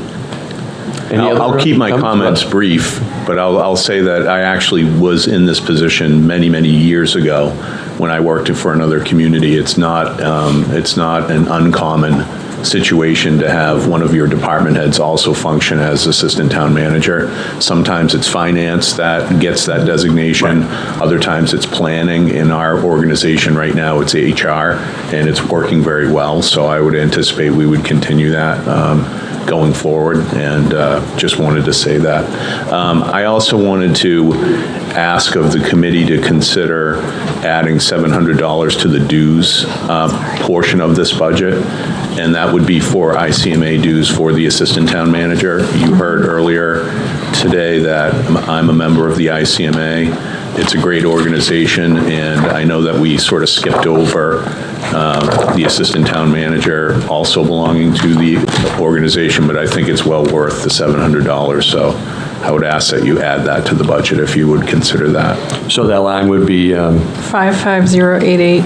Right. So the ask would be for $773 additional. $700 additional? But there's already a 73, correct, so Bob. it'd be. Oh, correct. $1,334 would be the budget request. Yeah. Yes, $1,334. Everybody clear on where we are on that? Yeah, so, right. Bob? Yes. So her 2:30. Bob, Judy? could I just go back to the position discussion before we get off that entirely? So as I understand it, this half-time position would be attending to more of the administrative and clerical roles, freeing more of your time up to do more qualitative HR business. Since I've been working with police and fire, we've made a lot of changes which have resulted in very high morale. We'd like to continue that. What kind of supervision is it that you would be providing? What is the interaction with department heads and others that you think has been missing that you would like to be providing? Sure. So I wouldn't say it's supervision from my HR role. It's more training and support. We have fantastic department heads, but we also have mid-level managers. We need to review sort of interviewing laws and rules. But like you said, morale, right now we're not really able to do all that many employee relations activities. I think police brought in mental health. We need to start focusing, like Chris said, we haven't had a discussion about DEI and how do we train our staff to look at issues of DEI. What is DEI? Diversity, equity, inclusion. We also need to talk about mental health and balance and all of those things and how do we support them in doing that and still be efficient and effective. Right now, there's not an opportunity for me to go to the departments and provide support, training, assistance. Like I said, we're really functioning on a reactive basis, not a proactive basis. And I think ultimately when we talk about retention and employees wanting to stay here, having them have the opportunity to know that they can get the support, training, assistance here so that they feel comfortable in their role and that they're not doing something they shouldn't be doing or that they need to talk with someone. Those are all things that I have very limited time. Now, I will tell you, probably once a week I have someone coming in my office in tears. So that takes away from me. And it isn't that we have a bad work environment. As everybody knows, since COVID, we have a lot of people in distress and in stress. Russ does have a lot on his plate, so I mean, I understand. So it can take me away for a whole half a day to support these employees, and we're not able to provide what we need to provide. And I think, again, it's, we're not looking to be a private sector employee where they can put a ton of money into this. We know that we have to do it as fiscally responsible as we can, but we do need to put some support to keep our employees. We just have a changing work environment, which really accelerated through the COVID situation. Just to remind everybody, when everybody got shut down in March, town staff kept working. There was a very short amount of time that they were at home remote. So it was, I think town office staff was required to be back in, a month and a half later. DPW, police, fire worked through the whole thing. So we are in a little bit of a different situation. There's been, it's been a little bit of a challenging time. And did I also hear that you have some concern about regular, timely, proper evaluations? Yes. That can be stressful for people if they don't feel it's a fair process or regularly done. Yeah, our process hasn't been evaluated in a long time, as Russ and I talk about. Changing it, hopefully. Really outdated, and so we need to go through that process. Then we need to train all of the supervisors on how to evaluate what's appropriate to be an evaluation, how to set goals, how to track your data, how to do all of those things. And right now, our department heads are having a hard time doing annual evaluations. There are some people that haven't been evaluated, and again, I'm dealing reactionary. At the end of the day, if I have to choose whether or not we're pushing off a lawsuit or someone's getting evaluated, I have to go in that direction. So we can function better. There's a lot of room to grow. Okay, thank you. That helps to clarify the need for this. Discussion, Melissa. And I just would like to state it has nothing to do with management. I think the environment of work has just changed a lot in the last few years, and what people's requirements of going to work have been. Yeah, Tom. I assume, just for the viewing public, I assume that we're an organization that's large enough to provide EAP services that are confidential and independent for our employees. And we do provide that. Since we're saying this for the public, could we? What's EAP? Oh, Employee Assistance Program. Thank you. Yeah. It is, and we do confidential referral services, et cetera, places to unload without having to worry about implications to your employment. Of course, and that is the direction that we do provide for everyone. It is just sometimes it takes people to come in my office to actually decide to go. So, yep. Just a quick question on budget structure on that real quick, and it might be better for Corey or Russell, I don't know. Some other areas of our budget have divided personnel split into two different budgets. Is there a reason why Melissa's all in HR and not in town manager, half and half?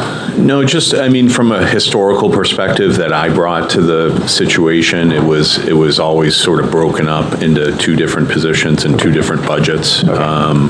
It's not to say we couldn't look at it a different way. I think it's just the buckets you'd be defining the buckets a little differently. So we can look at that. Did this answer all your questions? Yeah, I just want to say for the record, I agree 100% how critical your role is, particularly when you talk about retaining staff and lawsuits and employee morale. So yeah, that's all my questions answered. Thank you. Excellent. Can I just get one quick question? Sure. Is this 20 hours intended to be like a short-term fix and then the 2024 it's gone? Or is this like 20 hours forever, like just This would be digging out of a hole, or what's the? This would be for the long term. Okay, thank you. After reviewing the department, it's sustainable. Okay. Based on what we've heard, there's a possibility it will become full-time. Okay, just that was. Thank you. But the way the town has generally approached things, and it's a collaborative relationship with the departments, is that we start out this way if there's a need, and then we see how it goes over a few years. Yeah, we like the person. But I mean, we're all understanding of the situation, but as we, as a committee, serve two masters here, so it's a balancing act. Any other questions? I'd like to move this along if we could. Ed, why don't I think we've discussed this. I'm sorry. That's okay, yeah. I just, the first order of business would be to, did you have anything more, Anna? On the budget? So we'd like to vote on Russ's request to revise the line item 55088 to $1,334 for the dues. Second. All those in favor signify by saying aye. Aye. Opposed? Thank you. And with the insurance adjustments as well as that adjustment, Laura? Yes, the new total, $180,786, 180,786. We'll entertain a motion to move that amount. So moved. Second. All those in favor signify by saying aye. Aye. Opposed? Thank you. And thank you, everyone, for that discussion. Obviously, a very critical and timely one at that. Can I just say something, Bob? I would like to say thank you on behalf of all of the employees that will hear the meeting, that you guys are so supportive of considering the reclassification. So thank you. It will mean quite a bit just to hear that you're supportive of that. So thank you. Thank you. Yeah. All right. So, thank you. Moving right along. We're a little ahead of schedule. I'm going to suggest that we review the town clerk budget, which is next in line on our agenda, and then take a brief break for anyone who needs it. That would be great. Do we need to get Andy? I think Corey did. Yeah, we're actually getting her as we speak. Okay. Why don't you, no, that's fine. We'll wait. Are there any other non-personnel? No, it doesn't look like. Town clerk page. Okay, thank you. It is interesting as a budget committee member, it takes years to understand the budget, and we're not all there yet. But to also appreciate, the deeper layers of government functioning. I have neighbors who say, how can you do that? But it is intensely interesting. Yeah. I totally agree, since we're killing a minute here as well. I just checked my old email file. This is a little self-serving, but I suddenly realized I've been on the committee since 2014. It doesn't seem that long ago. And it's taken this long for me to, and as you can see, I still have trouble finding my way through these spreadsheets. So it's fascinating to me, and I would encourage anybody watching to consider joining. We do have BRC training programs. Are you suggesting that I take another trip? Well, it usually involves me taking someone out to coffee, but I'd be happy to have, it's probably a dinner and maybe an overnight with you, Tom. Thank you, Bob. A sleepover. Oh, man, threw me under the bus. I'll adjust it. Andy Kohler, Town Andy. Clerk. How are you? Hey, Andy. Thank you for joining us. You're welcome. We are we ready to start? Do we need to wait for Russ? No? No. Okay. So this is page 4 of the handout budget, page 2 of the binder template. The town clerk budget is completely level funded. We recommend supporting this. No changes. Any questions about town clerk's budget? Andy, anything you'd like to say, and maybe an update on your awesome archival room? And it's what, 3 years in now? Yeah, wow, it's more than that. Is it really? It's been. So you went to the new shelves, I mean. Yeah, well, It's been more. I think it's been longer than that. Wow. Yeah. But we try to restore a book every year. We have reduced that line item to $2,500 because of budget restraints, but we still are progressing, so.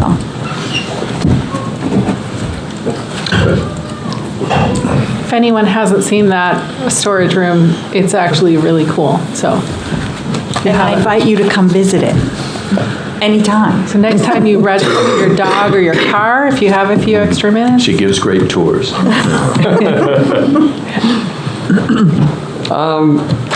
Laura, updated number? Yes, 385,342, 385,342. Thank you. I'll entertain a motion on that amount for the town clerk. So moved. Second.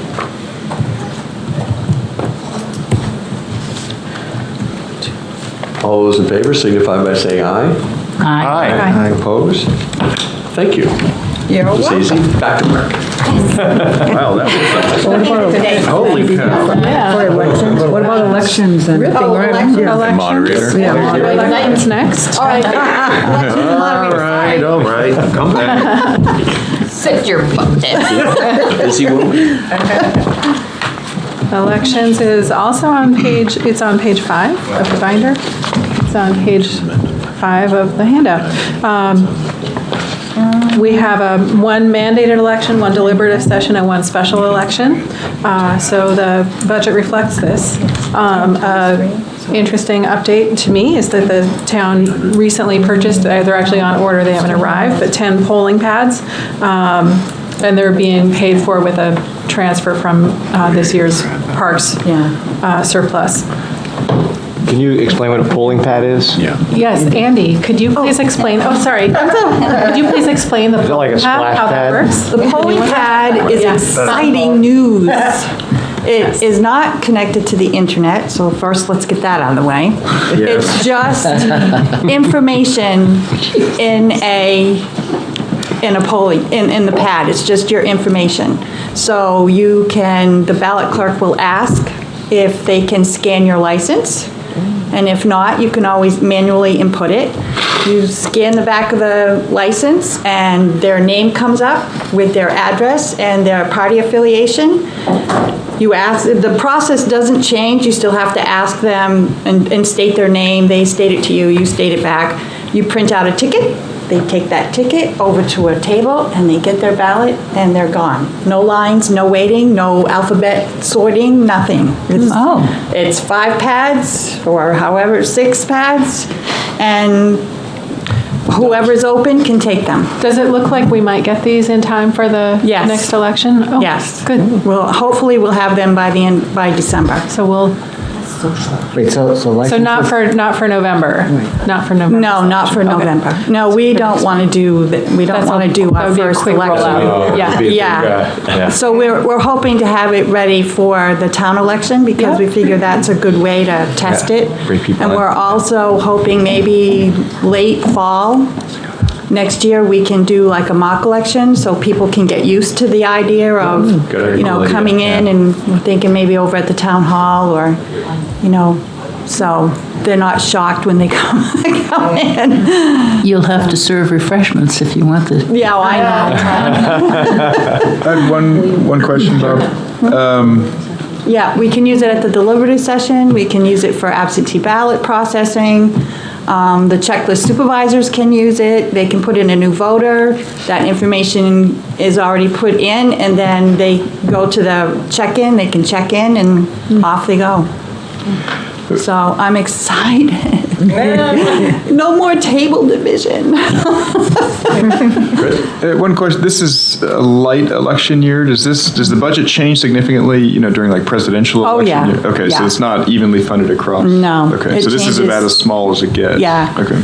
Well, no, next year will be as small as it gets, because we only have one election, that's the town election. Oh, good. This year we've had 3. And in 2024, hang on to your hats, because it's 4. Yeah. I can't wait. Oh, yeah, me either. Dripping cynicism. Did the town have polling Killing her pads? excitement. It's always been a paper process where they look up No polling. the Yeah. voters' information in a binder. So this number should be the same, right? Yes, it is. $12,533 for Yeah, I do elections? need to make an amendment for the election budget, though. Okay, go for it. That is on the maintenance line. We need to add $3,000 because maintenance on the polling pads is $300 apiece. We're ordering 10. So this is 55323. You said $100 each, so $1,200 No, instead of... no, $300 apiece, and we've ordered 10, so it's $3,000. Instead of 900. Correct. Well, we have to add the 900 because that is for the tabulators. Okay, so 3,900. Yeah, 3,900. And do we definitely have that maintenance in year 1? Yes. Good question. Yeah. That's a one-time cost for the voting tower, that to be replaced periodically? Every year, they have to be maintained. Does that reduce anything else, having those pads? Okay, it's just a convenience? Okay. Well, it's for the voters. It's no lines, no waiting. Yeah, okay. The lines are, M can be out the door, and there's nothing at C. That's why Laura and I are at the end of the alphabet on purpose, so that Yeah. have a short I line. took my husband's name just so I could have a short line. John? Thank you, Mr. Chair. So just to be clear on what we're voting on, the additional 3,000, I assume to be a one-time expense until you need more of these gizmos. No. No. No, maintenance. 3,000 a year. It's to be maintained every year. Yes. So not only to maintain, because it is maintenance.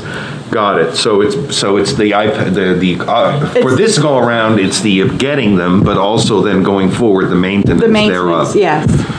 Okay. Now, are these going to be spread out like, linearly so that everybody, because if there's lines on these, then it somewhat defeats the They're purpose. not going to be lines. They're not going to be lines. If there is, it's going to be like 1 or 2 people because you have them set up and you can go to any place that's open. Got it.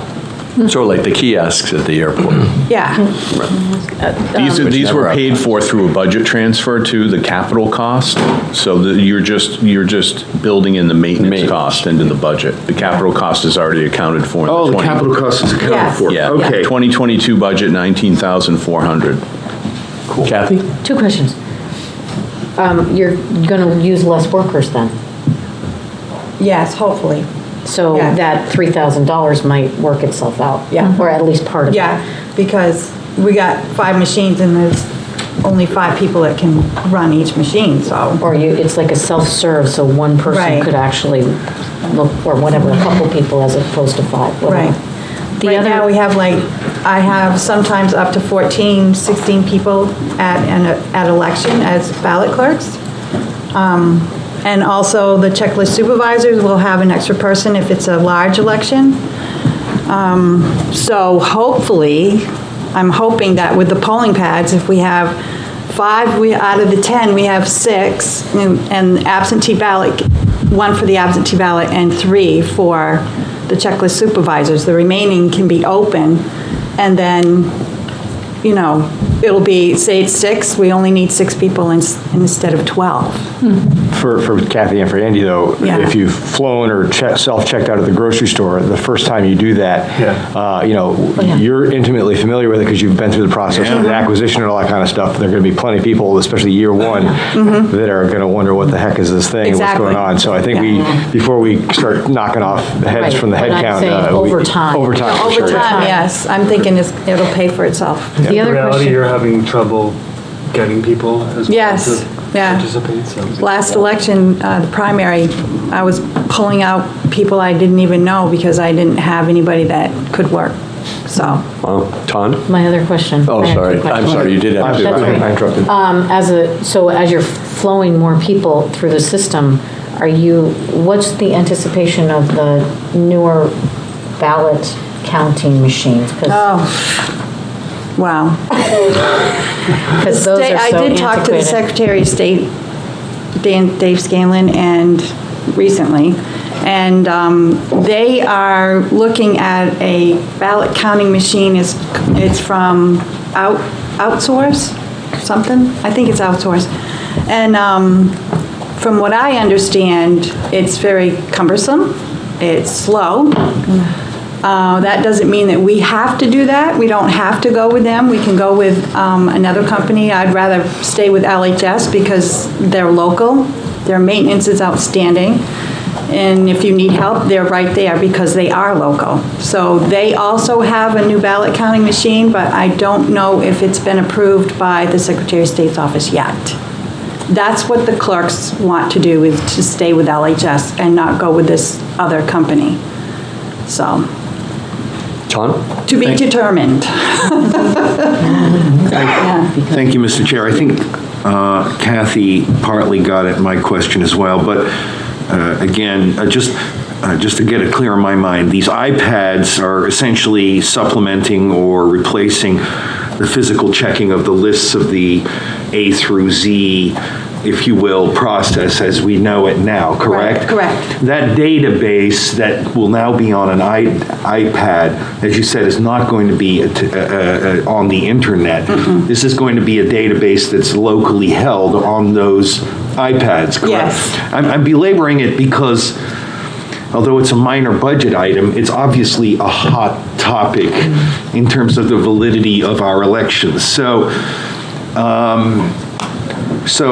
There are several towns that already have this system and have been using it for, I think Londonderry's been using it for up to 4 years. got it. Okay, so that you've anticipated Yeah, my and I next just went- question. yes. So because there might be people that might be skeptical of course they're tapping gonna be into an skeptical. iPad rather than a printed out Yeah. list. A lot of skepticism. Yeah. And Todd, I think we've been assured that the Venezuelans aren't involved also.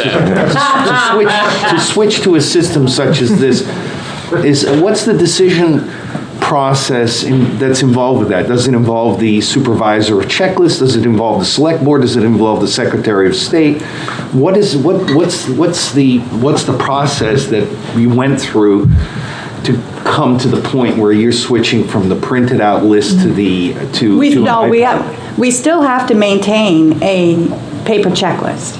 We still Okay. have to do that. Okay. But it's a lot easier to have, you go, you check in with the poll pad, you get Yeah. your ticket, go Yeah. get a ballot. Yeah. That ticket goes now to people in the back that are Yeah. gonna be checking it off on the checklist. Yeah. Because by law, we still have to keep a paper checklist. Yeah. But you don't have somebody standing in front of you. Yeah.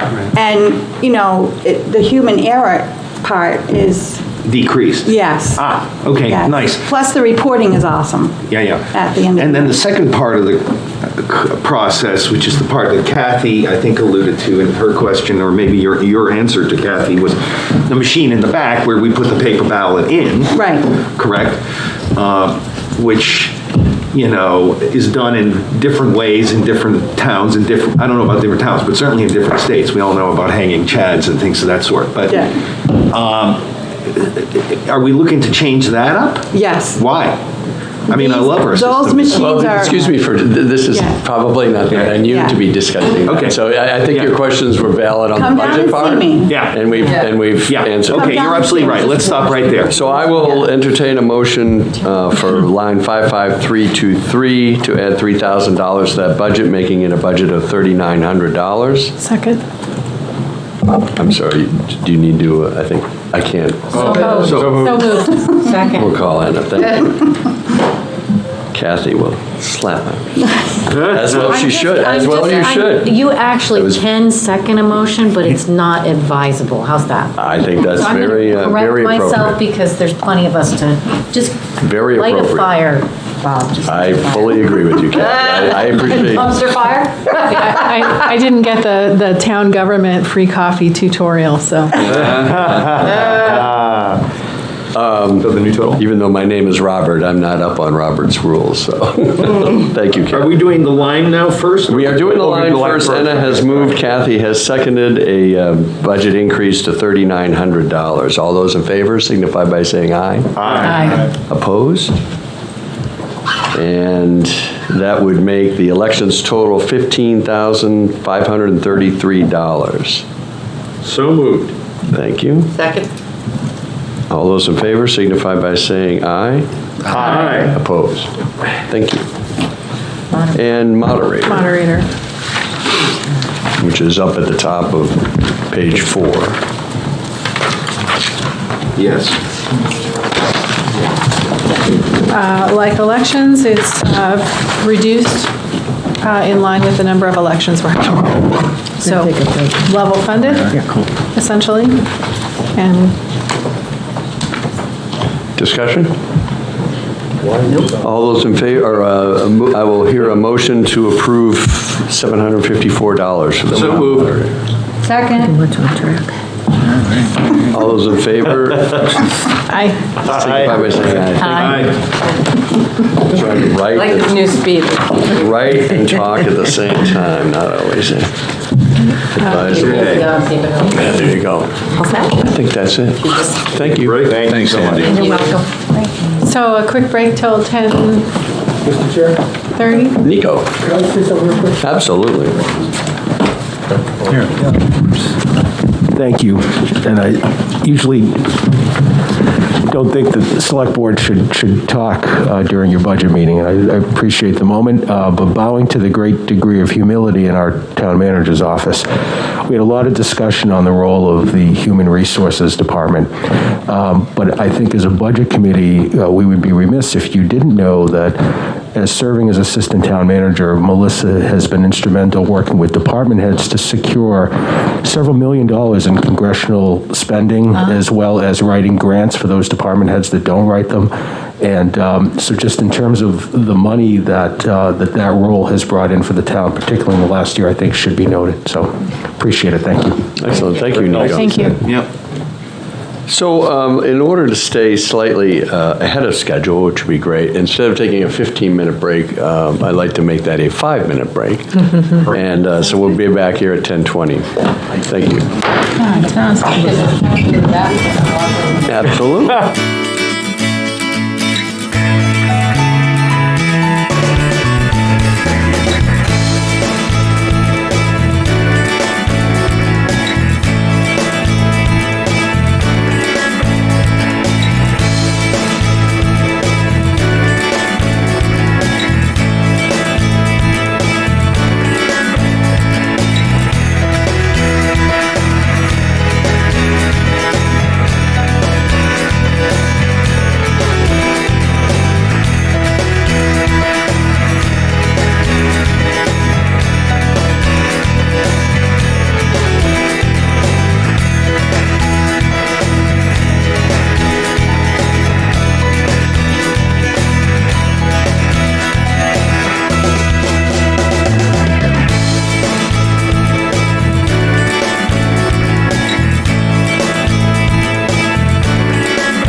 we are back in session. And we'll skip around a little bit to accommodate some staff schedules. We'll start with information technology, found on page 3 of the budget. And maybe, Andy, you'd like to just say a couple of words, sort of segueing the powers that be. You're not going to get out without... I'm going to try to not say anything. So well, just 30 seconds introducing you. In my near future, Steve's been working with me for well over a year. And so this year, he prepared the budget, and he's going to present the budget. So we can trust him? Is that what you're saying? Of course you can trust him. So Andy's retiring to Baja. For real? Yeah. Oh. For real. Oh, doesn't he look like a Baja kind of guy? He kind of does. You will in about 6 months, right? Yeah. Winter there. Okay, so Anna, proceed. Okay, I will proceed, and I will certainly start by thanking Andy for his many years of work. And when I first started on budget, this was the most overwhelming department for me to tackle. It may still be. And years ago, when Nancy and I were meeting with Andy, I remember sitting there and just being in kind of awe at the amount of knowledge and the way you have grown the IT program and services for our town over the years. It's layers upon layers of different generations of technology and equipment and knowledge. And one of our concerns was this consolidation of knowledge in one person. And I've really appreciated getting to know Steve and seeing your department grow and watching this knowledge and education and experience, the service you provide to the town, the whole town, is continuous and efficient and excellent, and I see that expanding with additional staff, and I truly appreciate that. And congratulations on Baja. Yay, Andy. Round of applause for your service. I'm not jealous. I am. So, overview. Did everyone receive the narrative or had time to look at the narrative? It's okay if you didn't. I really like to summarize things into really small statements. So I will say this, that unlike previous years, this year's budget is, you can't say it's level funded, but everything kind of follows what we've done last year and the year before. It makes sense to me. There's no huge movement of one thing from one line to another. It's much easier for me to wrap my head around, or heads, because sometimes I have to divide and conquer. The other thing I will note was this department made broad use of ARPA funds for multiple items throughout their entire budget. So I appreciate that, and I'll rely on Steve to inform us and update on a little bit more detail about that. The other thing to note is we're finalizing a server upgrade now, but still waiting on parts. Welcome to the waiting on parts era. Meanwhile, just to note, the next server upgrade, because this is a cycle, is probably in 5 years or so. So we can anticipate more discussions and changes in this department. Well, every year, but especially when we do the next round of server upgrades. Okay. Steve, do you have any other kind of overarching insights you'd like to share before we dive into the budget lines? No, that was pretty good. Yeah, the overall budget, it does look like it increases this year, but that's because we had a lot of our projects, and mainly the server project paid for last year by our ARPA funds. So with that being said, it's almost under budget from what we had last year.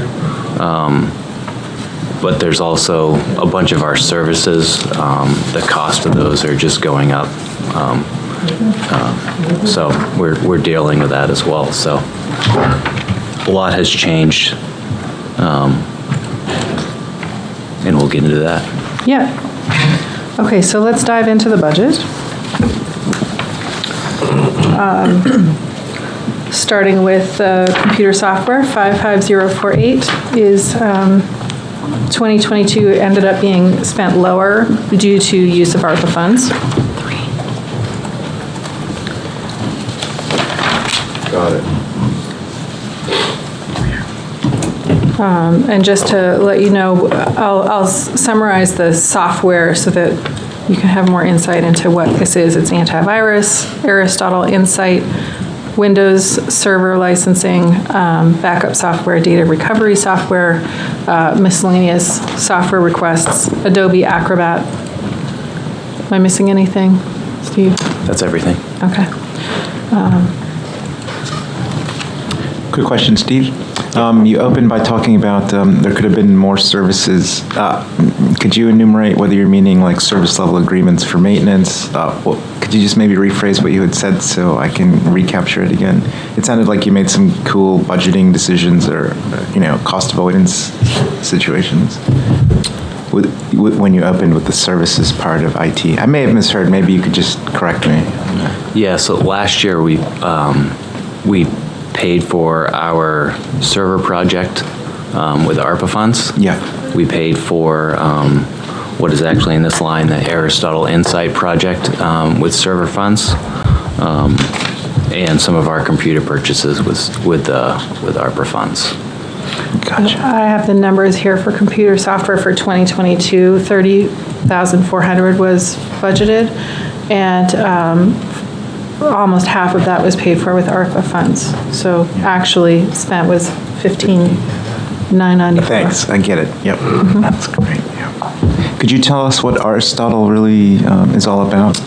Yeah, so Aristotle is one of the products that was recommended because of the security audit that we had done in I believe it was 2021, right, Andy? I think it was completed in 2021. Yeah, it was completed in 2021. And one of the recommendations from that is to get some sort of logging service. And basically at this point, it does two things. One, it correlates all the logs from all of our servers, some of our networking devices, and our PCs. And two, it provides like a single location for us to look at those logs daily. And in about 5 minutes, we can see what's happening versus going to each PC or each server. It would take one person all day to do that. And it's one of those things that is really needed in case of like a ransomware or a hack. It'll provide historical insight to what happened, where the hack or the ransomware came from, and it's really important for IT these days with all of our security requirements going up. Ton? Mr. Chair, this is more a question, I think, for Russ. This is a good sort of line to sort of ask about ARPA funds and how that's accounted for, maybe, if you don't mind. If I understand it correctly, we're looking at, 2021 actual was 20,000, 2022 actual or budgeted was 15,000+.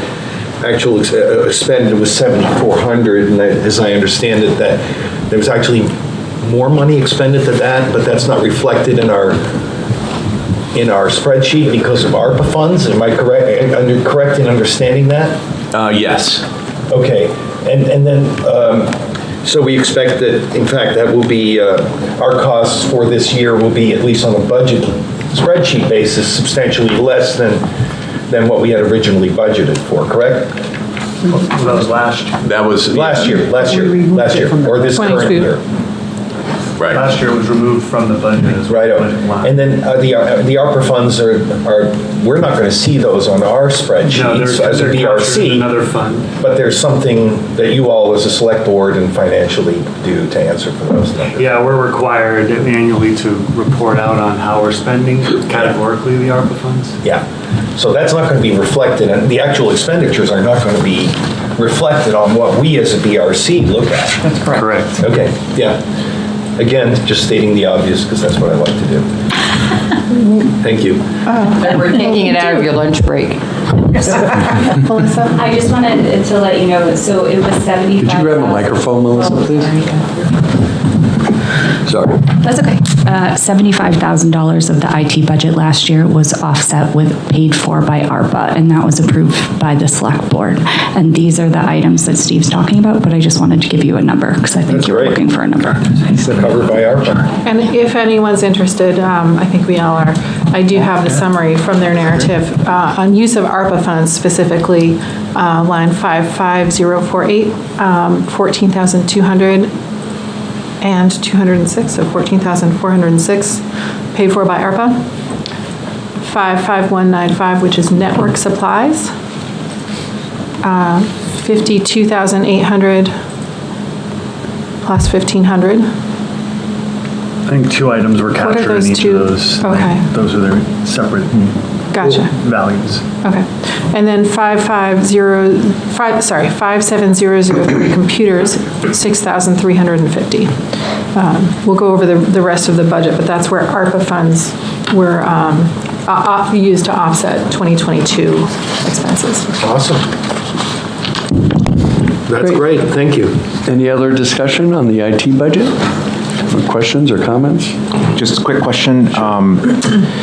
We hear a lot of talk about internet access and public internet access. At a high level, can you describe whether you have any plans or ideas about that? If it's already in place, forgive the silly question, but would we ever accommodate any, wireless networking needs besides those of, town employees? Could you maybe just like a townwide Wi-Fi like that? Stuff like that, yeah. Oh, like a town-wide or just inside our? Well, so I imagine that we have a couple places like the library or even in our buildings where there's some Wi-Fi access and so on. And is it robust? Does it cover just employees? Does it require like a configuration that? Yeah, without getting into too many details, we do have a public Wi-Fi network here that anyone is welcome to use on their cell phones or their PCs. That is separate from our internal network. Gotcha. And I do know from the library that during COVID, they did increase their outside access to in their area to the internet due to being closed, and so they do have a strong if you're thinking about that. Maybe you can sit in a Founder's Park and use their Wi-Fi, but, because I know that was a priority during COVID. Yeah, definitely. And yeah, when I see network, information, I want to make sure I understand there's a local area network and then there's possibly Wi-Fi network. And from a cost perspective, just wanted to make sure I understood. If we needed to, we could look at it, look at it in greater detail like that, probably. Yeah. With the hardware and so. The wireless hardware is actually covered under a different line item, and that is one of the things that I'm looking to upgrade next year. No kidding, yeah. So without going through it line by line, I'll just say that there are small increases here and there, mainly due to the rise of costs of subscription and services, higher costs for phone lines, Zoom meetings have gone down because we're not doing as much Zoom, thankfully.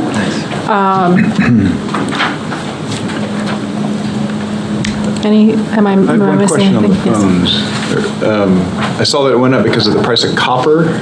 Is it still cheaper to use that versus the network phones that a lot of people switched over to?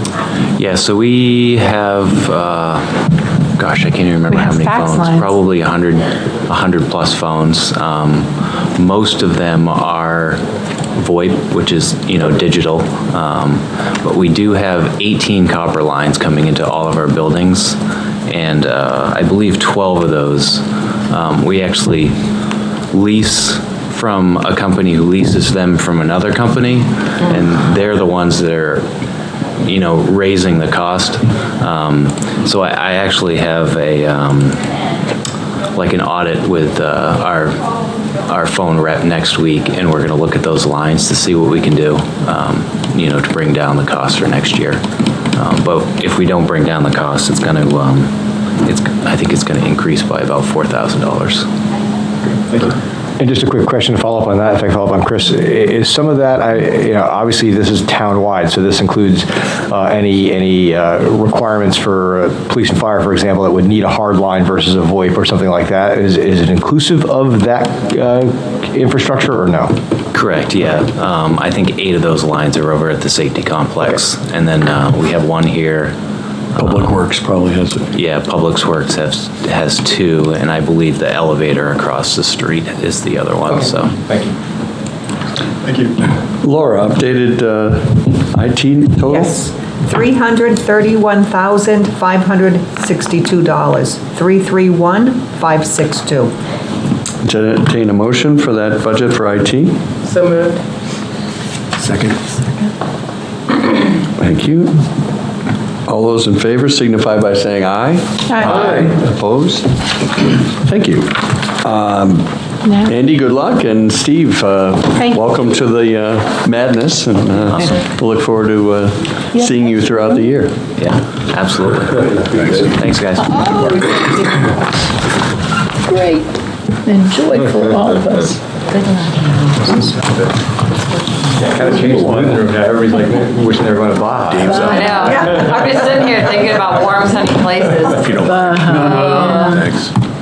So now we're ready for planning. I just gave Kristen the thumbs up. Excellent. We're on page 9 of the binder. There's doors and page open. 7 of the handout.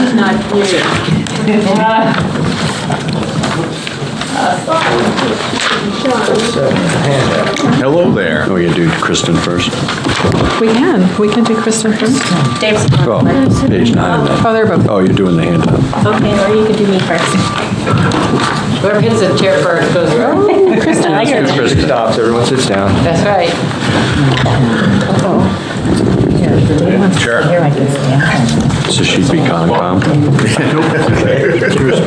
Question 2, page 11. I'm not sure if we're doing Kristen. Stand by. Yeah. Conservation Commission is on page 11 of the binder. Page, So Kristen Murphy is our natural resource planner, full-time natural resource planner, which is awesome. And works with the Concom and supports Dave and the various conservation and natural resource issues and programs in town. thank you, Kristen. Sure. I think the primary issues in this department are the CIP proposals, but we'll start with the budget. I'm just checking so I can get the object numbers for you. The interns, that would be part-time, right? Correct. There's a small surplus because they were not hired in 2022, but we are recommending keeping that in the budget because they will be needed and hired in '23. And then second,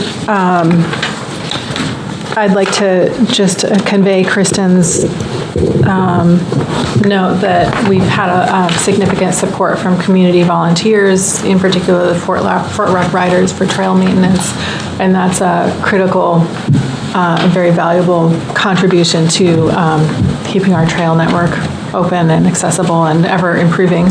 So thank you to the Fort Rock Riders. And then another note about the budget is the Rains Barn update, which was on last year's capital improvement. We've still been unable to find a contractor, and in the meantime, we're anticipating that the costs are rising. So do you have an update for us on that, Kristen? I do, yeah. So we had issued 2 RFPs and did not get any responses. And so I had been speaking with the contractor who did the initial quotes for us and the list of repair needs that informed the warrant article and CIP submission. And it sounds very promising that he is available to help us work on the project. So I asked for revised figures from him, and costs have gone up by $74,000. I did find a grant opportunity that is new to me, and it's a pretty simple application process for $50,000, which would significantly address the items in the project that we would have to eliminate in order to be within the original approved budget. If we were to just do the repairs with the money that is currently authorized, we would only be able to repair and paint two sides of the barn, the west sides, the east side, and the south side. The additional $50,000 would get all of that completed, which would go a long way in terms of keeping the barn in good condition and having a sound structure. It would require eliminating treatment that we had planned for the silo, and repairs or installation of a fire detection system. But I'm hopeful that we will be successful on that grant, and we will know. It's a really quick turnaround timeframe. The proposals are due at the end of December, and within 60 days we know. So that would keep us in line with possibly getting this really going off the ground in the spring. So I'm very hopeful at this point, because the project involves a grant from LCHIP, the Land Community Heritage Investment Program. I do need to have some conversations with them and talk about how do we modify the scope of the project in order to meet the current budget shortfall. So that's where we're at. So if we don't get the grant, what do we So if we don't get the grant, there is a Moose Plate grant that we could apply for, but that's a much longer time frame, and that caps at $20,000. We would get the structural repairs complete. We would get the flooring repairs done. We would get the two worst sides of the barn repaired and painted, but the rest we'd need to either So go which back. two sides? You had mentioned three sides. The south and the east side. So the east side faces the field. Right. It's in shadow. The south of the road. And the south side of the barn, so, The visible sides. yeah. And then we would just stretch it out and try to find alternative funding sources for the rest? Or? Yeah. Okay. Any other questions, Chris? I just want to, statement. I'm an avid mountain biker and I help maintain the trails. I just wanted to emphasize what an extraordinary asset those trails are for the town. I think there's 35 miles of trails out there, Henderson, Swayze. So I do think the mountain bikers spend money in the town as a destination. You see them driving through all the time. So I'd like to think they stop and spend money at the local businesses, but I just personally appreciate the town's willingness to have that trail network there, because that's an extraordinary asset it's one of the reasons I moved here. It is always interesting to see the out-of-state plates in our parking lot quite regularly. And just for the case in point, I was in Bentonville, Arkansas yesterday, which is held to the highest standard as the mountain biking capital of the United States with trail. But while there at a conference, people were talking about Fort Rock. So it is well known, and people love coming here, which, it's a big tip of the hat to everybody on Concom and all the volunteers that keep it going. So. Wow, that's awesome. And as a mountain biker myself, what put us over the top was the signage. Yeah. That we've worked Yes. together on this committee to fund it, but also you and I over the years. And yeah, it's a great trail to echo both Chris's words. Yeah, it's a nice asset to have that public land available so easily. Agreed. So we have, this budget department is proposed level funded. If there are no other questions. Yeah, looks like there'll be no insurance adjustments, correct? So the budget would be $10,089. I'll entertain a motion for that amount. So moved. Second. And third. All those in favor signify by saying aye. Aye. Opposed? Thank you. Shall we do the CIP item? Yes. Well, why don't you, sort of introduce it, and if there's any preliminary discussion, we'll discuss it in detail in November, but Yeah. I wanted to, sort of articulate to the group what exactly was being considered. Yeah, so for 2023,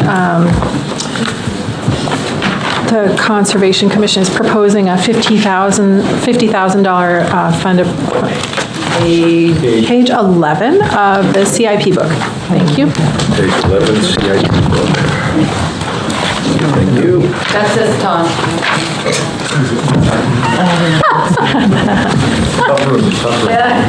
Sorry. So this payback for you know what, right? That's coming. This would be an appropriation to help us be ready for land conservation and acquisition with matching funds. We've seen Kristen's amazing skill at applying for grants, and we want to be ready to work with whatever opportunity might arise.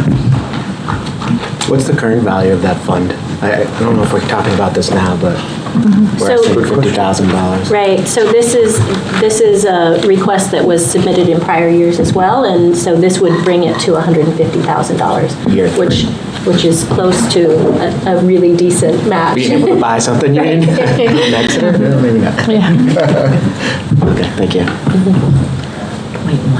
And we'll discuss this more in detail in November, but again, just so everyone can get prepared on some of the details, especially the rationale part of it, it's a worthwhile read before you consider your vote. Quite frankly, at the end of the day, I mean, most grants, I've applied for tons of grants in my lifetime, they ask for matching funds, and there's no point in applying and if you don't have something at the ready. So it's really, everyone's, oh yeah, get a grant, oh, we need a grant, ask for a grant. Well, better have matching funds ready, so this is a excellent necessity. Right? Good. So anything else for Kristen? That's it for Kristen, right? Yes. Great. Thank you. Thank you. So let's move into planning. Thank you, Dave. Let's say that. Here, do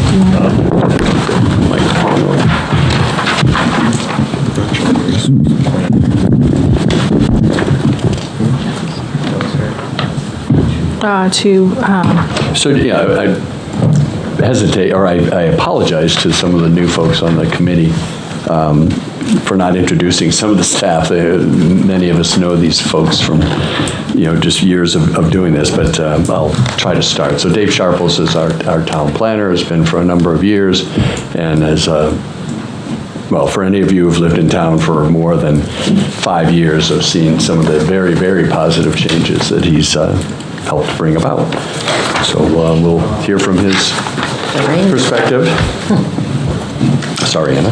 Yeah, that's okay. So I will share my notes and comments on the budget, and we'll hear from Dave and questions, and then we can briefly introduce the two CIP items. The changes that we see in this budget are due to the newly full-time natural resource planner. So we're seeing the first full year of that. That's the cause of the wages and salary increase. And the other, the reduction in PT is due to moving that to full-time.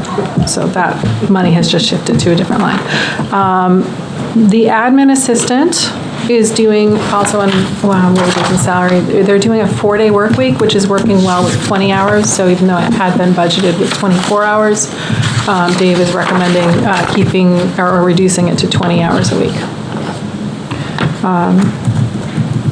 The Sustainability Committee has not used the full amount budgeted.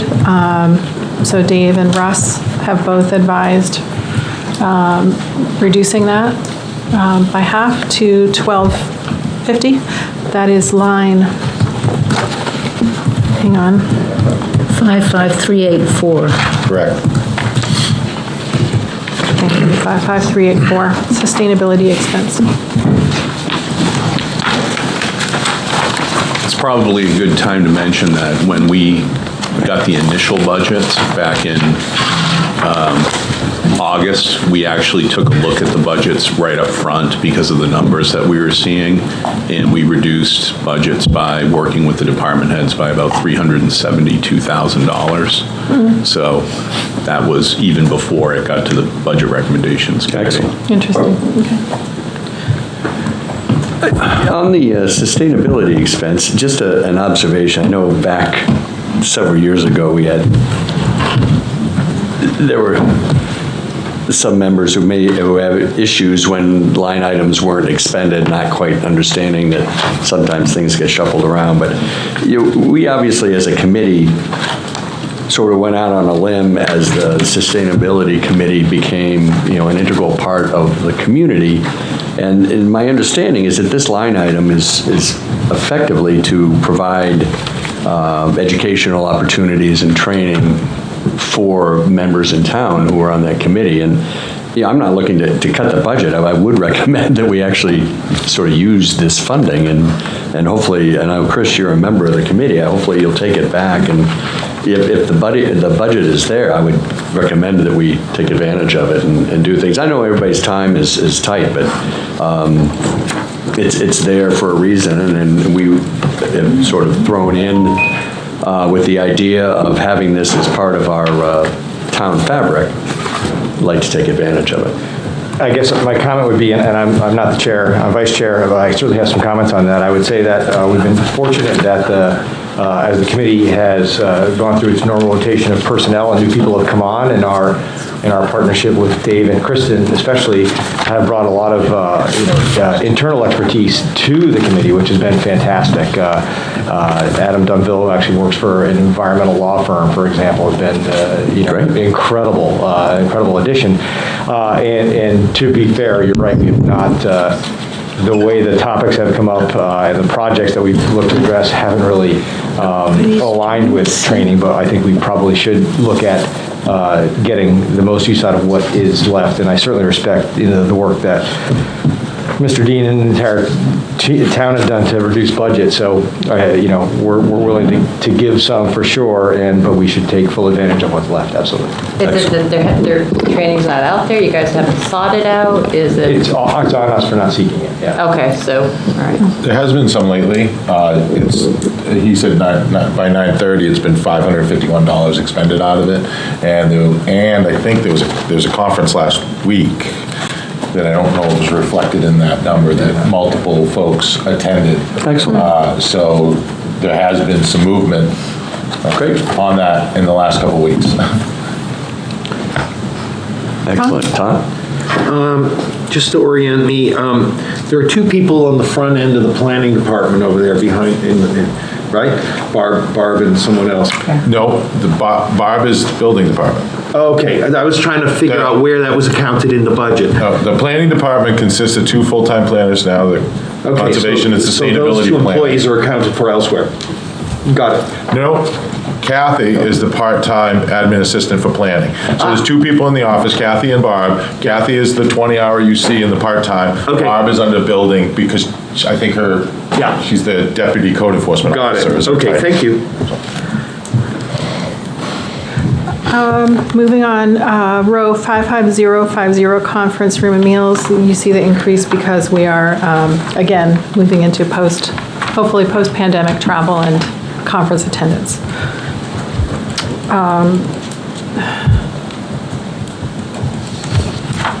The dues have increased. That is line 088. 55088. 55088, thank you. And that is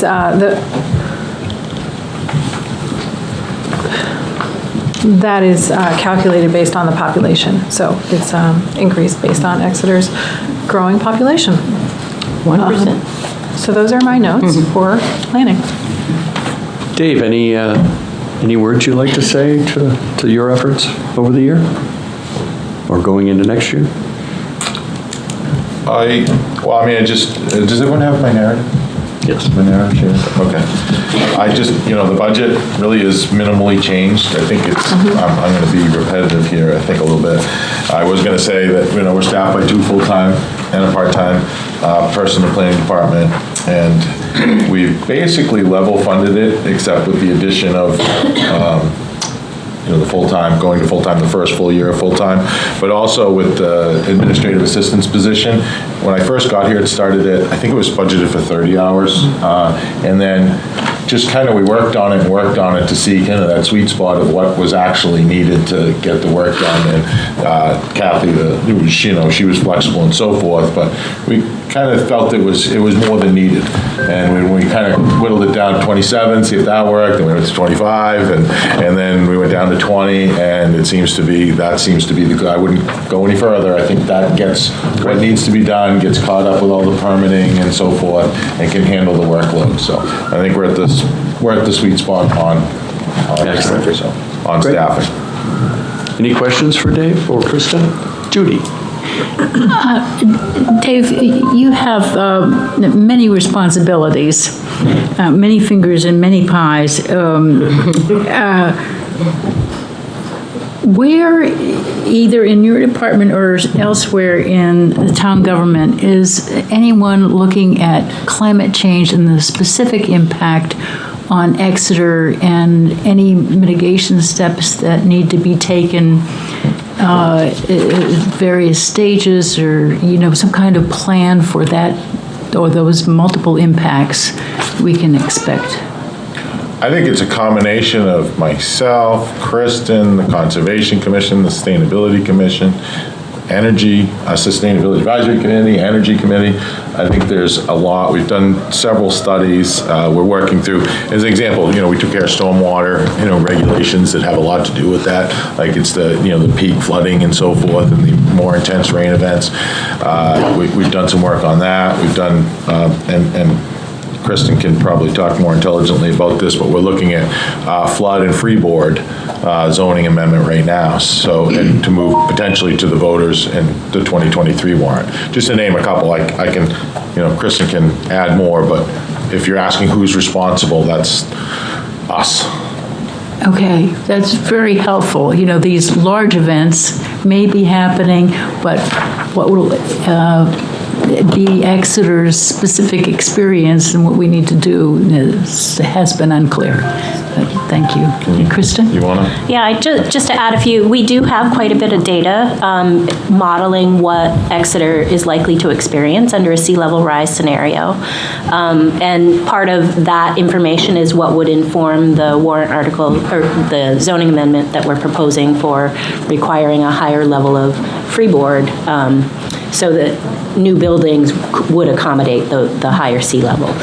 Public Works is also well informed of what our future conditions will be, and so Paul Blasich works to incorporate those design requirements. So in new proposals. So I think we're there where we have a lot of information available to us, and it's just a matter of continuing to incorporate it in our projects as we move along. Thank you very much. Sure. And Bob, if I could. I just want there's some public information. I work at for the federal government, but at the nuclear power plant, and they were required to reanalyze all of these external risks recently, and it's all publicly available, but at least at Seabrook, the number one change was the local intense precipitation, so the heavy rainstorms as far as impacts from climate change. So that's all publicly available if you want to see that research. They spent a lot of money on it. So. And we did, we had a partnership, I want to say in 2014 with UNH. They did some inland flooding models as well with different precipitation regimes. So we do have inland flooding information as well. I think, like I said, I think we have a lot of information available to us. So I think Exeter's in a great position. The other thing, Dave had a sustainability fellow prepare a greenhouse gas inventory for the town. And so we do have a baseline. I'm currently taking classes so that I can repeat that effort on an annual basis for us, so that we have a baseline and then an annual tracking of our carbon footprint. So, thank you. Mr. Chair, quick one? Sure. Yeah, this is actually fantastic, and it's interesting. as close as I am to all the department stuff, it's more information than I even knew we had. I think it's a great opportunity for the Communications Committee or anybody to work a little harder to publicize this, because the information about sea level rise would be super valuable to town citizens and voters and stuff like that. So, yeah, I'd like to see if we can find a way to elevate the visibility. Yeah, so a part of the zoning amendment, we're working with RPC to develop that, and it does include a public education component. Great. Which meets a master plan action item. So we're getting there.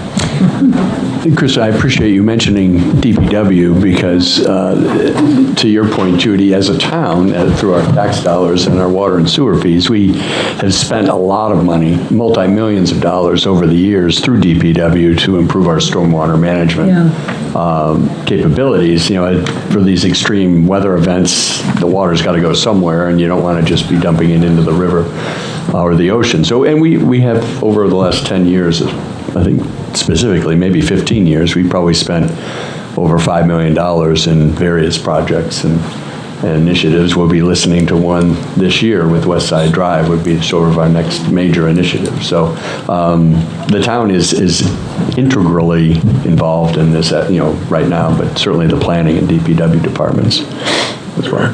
So thank you for bringing that up. Yeah, thank you too. I apologize. Yeah, DPW is also, it's when they integrate public infrastructure projects, the Little River Bridge, Courtship Bridge, they're always thinking about the increased stormwater that could result, like adding 15% to the rainfall frequencies and so forth, to make sure they accommodate in their new projects. So when they're rehabbing something, they always put it as part of the plan when they're doing the design. Most of the money's gone to reprinting documents. 100-year storms are now 10-year storms. Yeah. A lot of whiteout.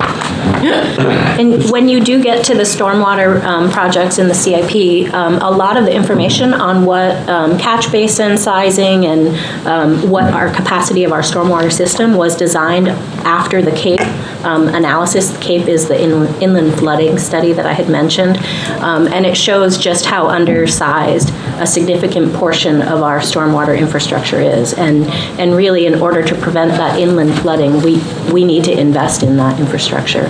And then just one more thing, Matt Barabee is working right now on an asset analysis to evaluate with the state the risk of our wastewater and water facilities to climate change. So there'll be some additional information specific to Exeter coming out on that soon. Thank you. Great. Thank you. Laura, updated numbers? 281,534, 281,534. I'll make a motion to. Thank you, Chris. Second? Second. All those in favor of the figure of $281,534 for the planning department budget, please signify by saying aye. Aye. Opposed? Thank you. Thank you. So we will we'll review the other smaller sections, the Zoning Board of Adjustment, Historic District, and Heritage Commission. ZBA is on page 11. Thank you. Page 9 of the handout, page 11 of the book.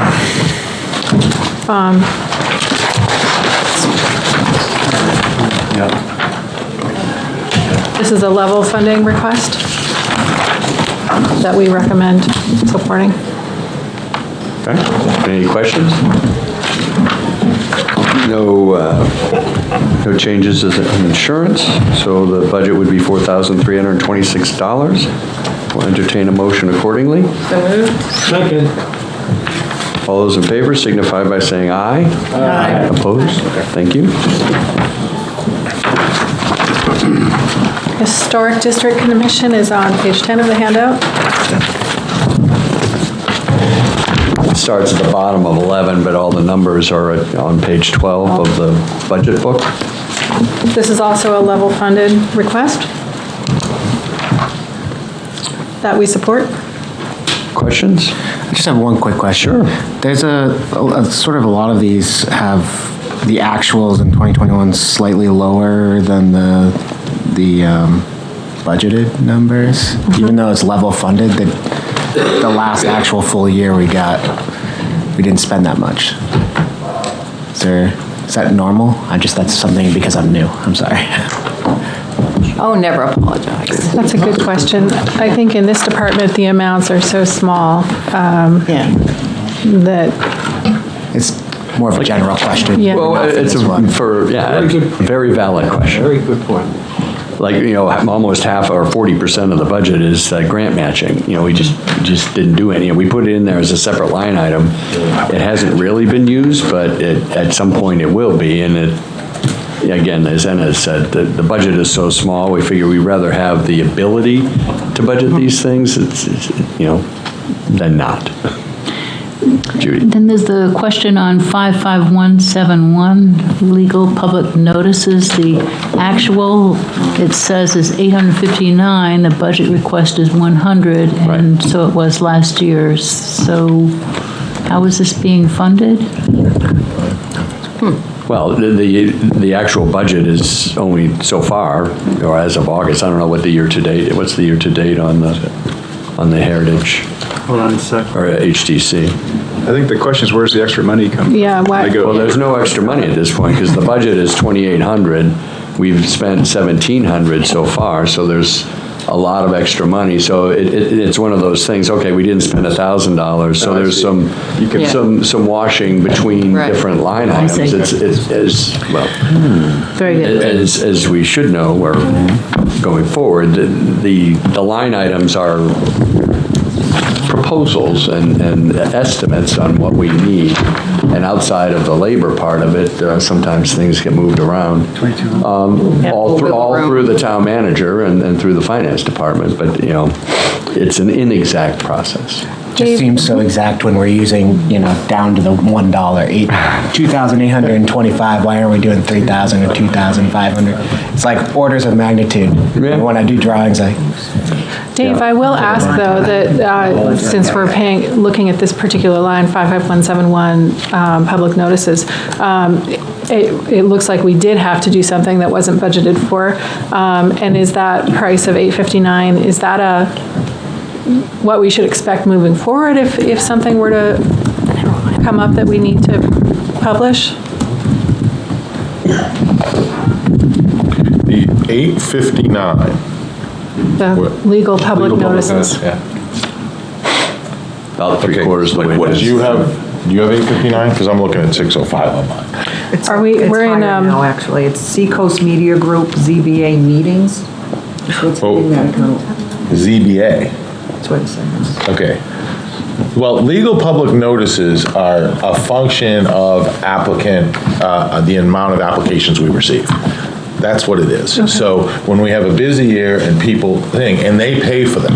So it isn't a strict, we get the money in, someone applies and, gives it needs a butter notice, legal notice in the paper, pays for that, and then we put it in the paper. So there's a revenue offset on this? Yes. There is a revenue offset on it, but it's very tricky because I don't know how many how do you know how many applications are going to come before the HDC or the ZBA next year? And how many legal notices? There has been a couple. Do you have something to add? I think we have the answer. The actuals are hitting the wrong account. Right. That should be hitting the ZBA. There's nothing spent in the ZBA account on legal public notices, so there's... So it's not an application in the historic district. It's a coding issue. Right. Oh, good. Because I thought there was some, we did some for the Heritage Commission, we did that? And a postcarding and so forth? Yeah. So I thought that might have been part of it, but, it wasn't a lot, but you got more than I do here, so. But legal notices they're tough to, So once we recode that, we'll be fine in terms of the bottom line budget. Thank you. Any further questions? So I will entertain a motion for the budget of $2,825. So moved. Second. All those in favor signify by saying aye. Aye. Opposed? Thank you. Heritage Commission on page 10 of the handout, 12 of the binder. Again, a level funded request, which we recommend supporting. Questions? I will entertain a motion for $893 as a budget for the Heritage Commission. So moved. Second. All those in favor signify by saying aye. Aye. Opposed? Thank you. So I think. There's $1. There's $1. Yeah, on renewable energy expense. Any questions on the $1 placeholder? It's on page 11. It's, again, potential grant matching. I haven't used it yet. It's in there just as a coding placement. So I'll entertain a motion to keep that placeholder. Second. All those in favor signify by saying aye. Aye. Opposed? Thank you. And I think, no, inspections and all that is part of planning, right? So we have to wait for Doug. Yeah. Who's sitting right here. Economic development. Right, but we're not, because we still have economic development. Oh, that would be Darren, sorry, my bad. Are you Just babbling. So you're going to discuss the CIP? So shall we do CIP Or- first before? Yeah, zoning?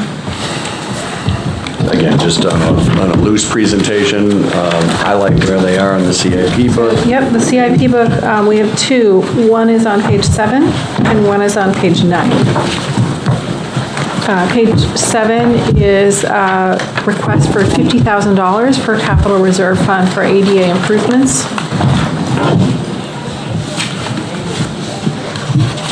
I believe Dave has a list of projects that this can be used for, so there's no shortage of needs. Do you have anything to add or to broaden? Yeah, just briefly, I mean, we brought this forward to the voters because I identified it several years ago. They do federal audits on grants and so forth, so you need to meet certain requirements in order to continue to get federal funding. And one of the things that I noticed that we didn't have a transition plan for a valuation and transition plan. One didn't exist. So I put it in a warrant article. We figured out the study would be about $35,000. We brought forward a warrant article with the town manager and I's agreement for $50,000 for a capital reserve fund to pay for the study and had a little bit of seed money to start a capital reserve fund to make some of the improvements that this evaluation and transition plan would identify. That got taken out, the capital reserve component, and it just was a warrant article for $35,000 to do the study. Actually, we ended up hiring disability access consultants. They did an excellent job, and we got it for $19,400. So we didn't spend, just a little over half of the 35. They created a document. They created this DAC track software with probably hundreds of recommendations, right, Doug, in the end of it, from small, low-hanging fruit, from handrails up to, some pretty major, elevators and so forth, kind of addition. So there's a long laundry list of things that I identified in the evaluation and transition plan. We now meet the law. There's no requirement necessarily to do these improvements. As far as the federal law, it's just you have to have the evacuation and transition plan. But now it's like, okay, this is a good start to somehow fund these. The Facilities Advisory Committee has been talking about how to fund it, and we came up with establishing a capital reserve fund to start that process. So capital reserve funds usually sort of go in relative perpetuity, and this looks like a one-time deal. Is that the truth? No? It would stay on the books. Okay. There's literally hundreds.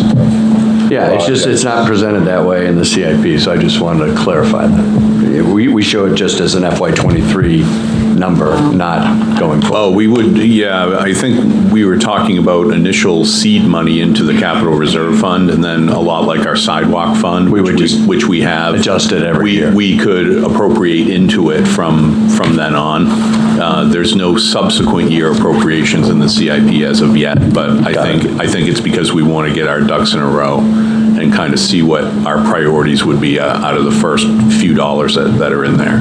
I'm sure that report is available, and I have not unfortunately read it. Do you have a rough recollection of what the improvement recommendations are, and as a dollar amount?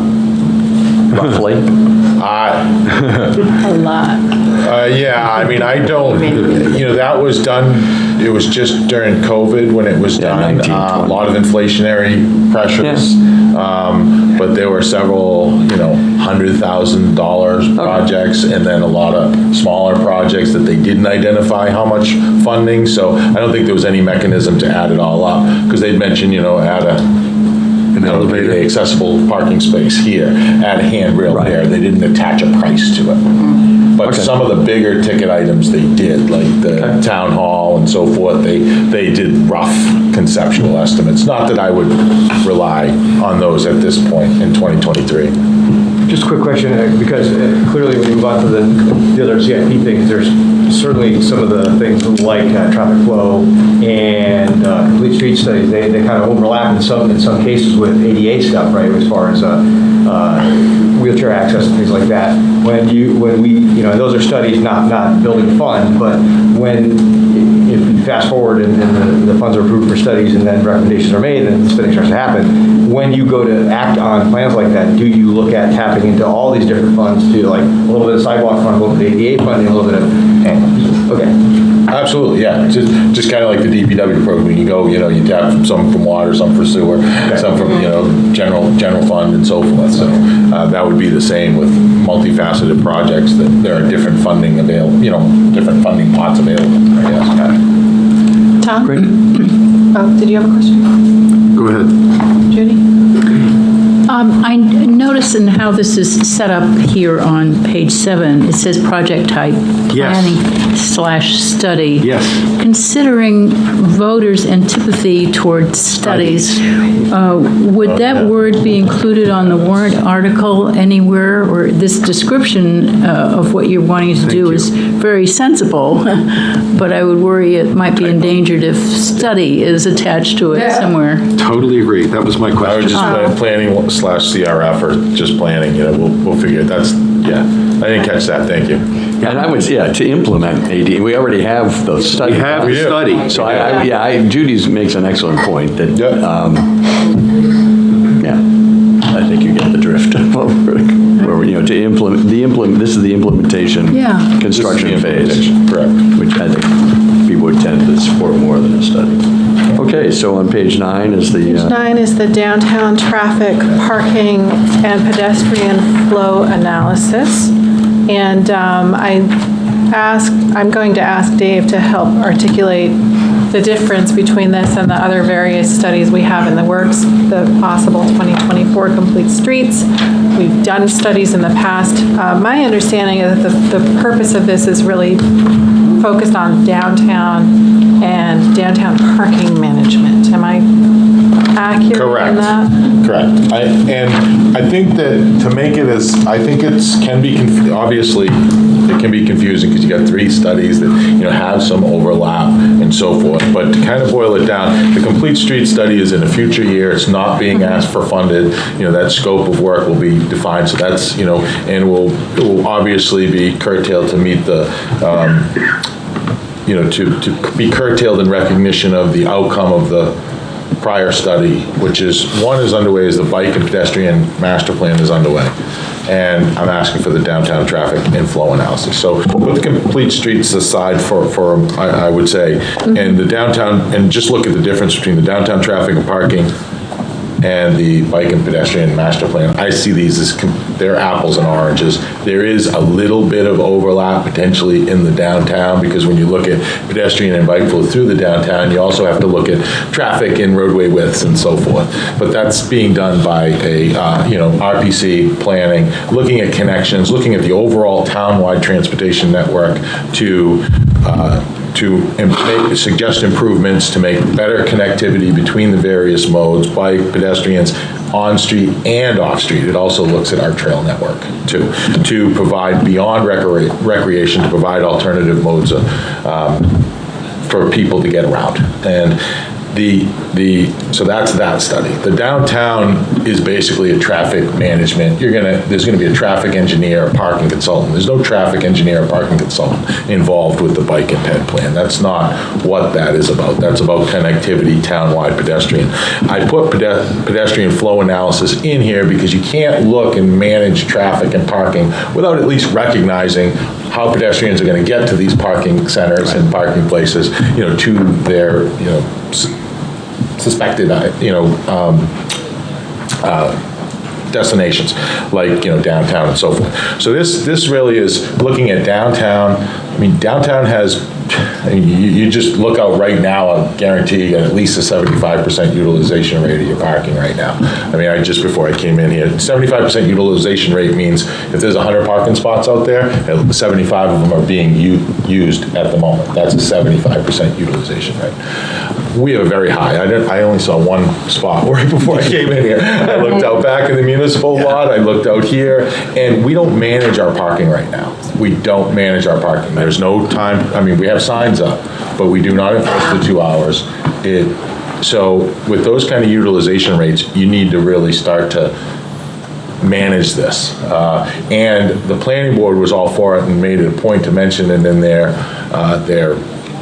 transmittal letter, because they've been approving projects downtown, like the Ioka, how many units in there, Doug? Eight residential. Eight units in the Ioka, 11 units in the church at the corner of Spring Street, and there's no parking for these places, and they want to get an understanding. We need to start managing parking downtown with our utilization rate. So it's completely different than a bike and ped plan. Well, I guess my question would be, and thank you for clarifying that, and so at the high level, well, first I'd say that the bike and ped study that's going on now, everybody should look online. There's actually a survey for our residents to take right now, and the input's super valuable, so anybody who's ever had a complaint about not having space on the street to run, walk your dog, push a stroller, ride a bike, there's a survey on right now that everybody should go and fill out. They're looking for input to inform that study. Secondly, I would say that I realize they're two separate asks, and I think you said at the top that bike and ped study will inform the downtown traffic flow, because I would hate to have them happen independently, especially if we want to really, from a sustainability perspective and mobility perspective, to increase that. And my final question is, what does downtown mean? Where does downtown stop and where does it start? Well, when you look at, I have a map for it. Yeah, I have a map of that. What I feel it depends on what you're studying and so forth. When it comes to traffic and parking management, I suggest going from, it's Elliott Street, where it crosses from Court to Front. That's kind of that side. You go out to kind of the Main Street school, come down Main Street, by Water Street, Main Street intersection, out to, on the other side by the Chinburg Mills, what is that place called? Exeter Mills, Chestnut Street. Yeah, 27 Chestnut, but I guess it's a name, but the 91 units across the street, the two new buildings across the street, and Chestnut, that street, include that street, and then go up to the lights. High Street, Portsmouth. Oh, really? That far up? That's what I would identify it, and that was before, I might change that line, because there was some property available up there, and now it's becoming a PA faculty neighborhood, so maybe that line will migrate this way, because the potential for any type of downtown parking in that area kind of is waned. Great. Thanks for the summary. We'll deal with the details of those studies. I just wanted to get them introduced and general, people's awareness of them. So, before Dave gets away, could I just say a couple things? One is that I just wanted to acknowledge Dave's efforts on receiving grants and applying for and getting grants over the years. He's gotten hundreds of thousands of dollars worth of grants for the town of Exeter, and I think that's a great effort by him, and something that we should all acknowledge and recognize. Excellent. True rainmaker. It's awesome. Dave's been the point person on our solar array. That's a project that's been ongoing, and he's really grasped that and had a good handle on it, as good a handle as anybody could have. So just wanted to acknowledge that as well. Also, our public safety building. He's been our point person on that project, which is a big project involving a lot of moving parts. And I just think we ought to acknowledge his efforts and thank him for that. Thank you. Excellent. Yeah, Thank you, Dave. Yeah. Appreciate your I'd also like to say, and I don't know if it should have been said at the beginning or at the end, but as I come cruising in every meeting at the last second, but every single department is really, I mean, being asked to make cuts when you've been for years trying to keep it level. So it's like, keep it level, keep it level, keep it level, which is incredibly hard to do as things, inflation, and now being asked to make cuts and still coming in and doing just incredible work. I mean, every staff person I see in every department just does great work, and coming forward and everybody trying to make cuts when it's hard enough to stay flat is a big ask, and I appreciate everybody, and we appreciate what they do for the town. Well said. Thank you. Thank you, Dave. Appreciate it. And, Thanks, Dave. Mr. Eastman. You can stay right there if you like and just share a microphone. Okay. So Doug Eastman is our code enforcement officer and main building inspector. And how long have you worked for the town? I need 2 microphones. 106 years. It's another person doing 2 jobs, by the way. Yeah. For us. Yeah, thank you. Doing great work. No, seriously, how many years have you worked now for the town of Exeter? It's impressive. Since 92. 30 years, I believe. Wow. Yeah, it's very close. I think this fall will be 30 years, something like that. So, excellent. But it's been great. I really.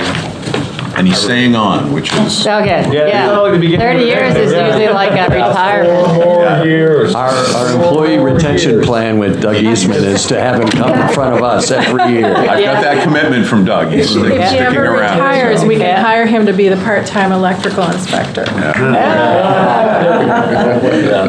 That's working out. He could be a consultant. This town loves consultants. Yeah. Busy Can you do a study? on so many options. But, it's a great town. I was born and raised here. It's been a great town. I love working with everybody. It's really fun. So my wife has pretty much told me that I can't retire because I stayed home for 4 days. Yeah. There we go. Yeah, so that didn't work out. I get the same pep talk. We could keep you and you can keep your marriage. Okay, let's roll So through this is another department with a level funding request, which we support. And yeah, the only comments I had to share were that this is one of those departments where we do have both a wealth of knowledge in one person and a need for an electrical inspector, and thankfully this one person who's running the department is more than capable of doing it all. So thank you. Yeah, it is good. And I really need to give kudos to Barb McAvoy, who is our, she runs the whole department, planning and building. She just does not get enough credit for what she does. She is the backbone of the whole department. I mean, you know, the HDC, the zoning board, things like that. She is just, you just can't say enough about her. So I just want to give her some recognition because we wouldn't be where we are without her, I'll tell you that. So we need to hang on to her too. Yeah. Definitely. She's Definitely. So we'll just chain her to you. So, yeah, there is. And chain you to the desk. Any particular insights into, I know in 18 and 19, we had a real burst in building activity. So any insights into what's going on the last year or so? Well, I don't know if you read the paper today, but according to the paper, there's all these big projects out there that have been approved by the plant. Some have been approved by the planning board. Some are just seem to be waiting in the wings for some reason. You know, I think people are waiting to see what happens with the economy. I mean, you want to go out and build 40 houses, you know, and it's a little risky right now, but to be honest with you, Exeter is a desirable area, and I don't see anybody holding off on building. I mean, people are still investing in businesses in Exeter. People are still investing in homes and their existing homes, new homes.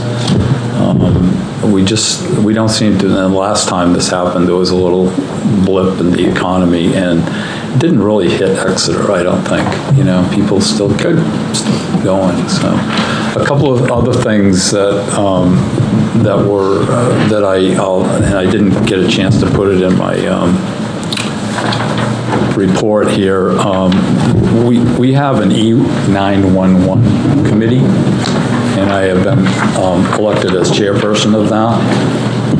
So we meet once a month, and we're really not nice people because we change your addresses, and it's the fire. Dave sits on the committee. Justin Pizon, he's the fire department, and a police representative, and we get this report from the state that says you guys are not in compliance with E911. So that's a committee that I'm heading up, but once again, it's all of us, not just me, and there's a lot of knowledge with all of us people. And one other position that Dave had mentioned about the ADA DAC track. In order for that to happen, we had to have a ADA coordinator appointed to the town. So, bingo.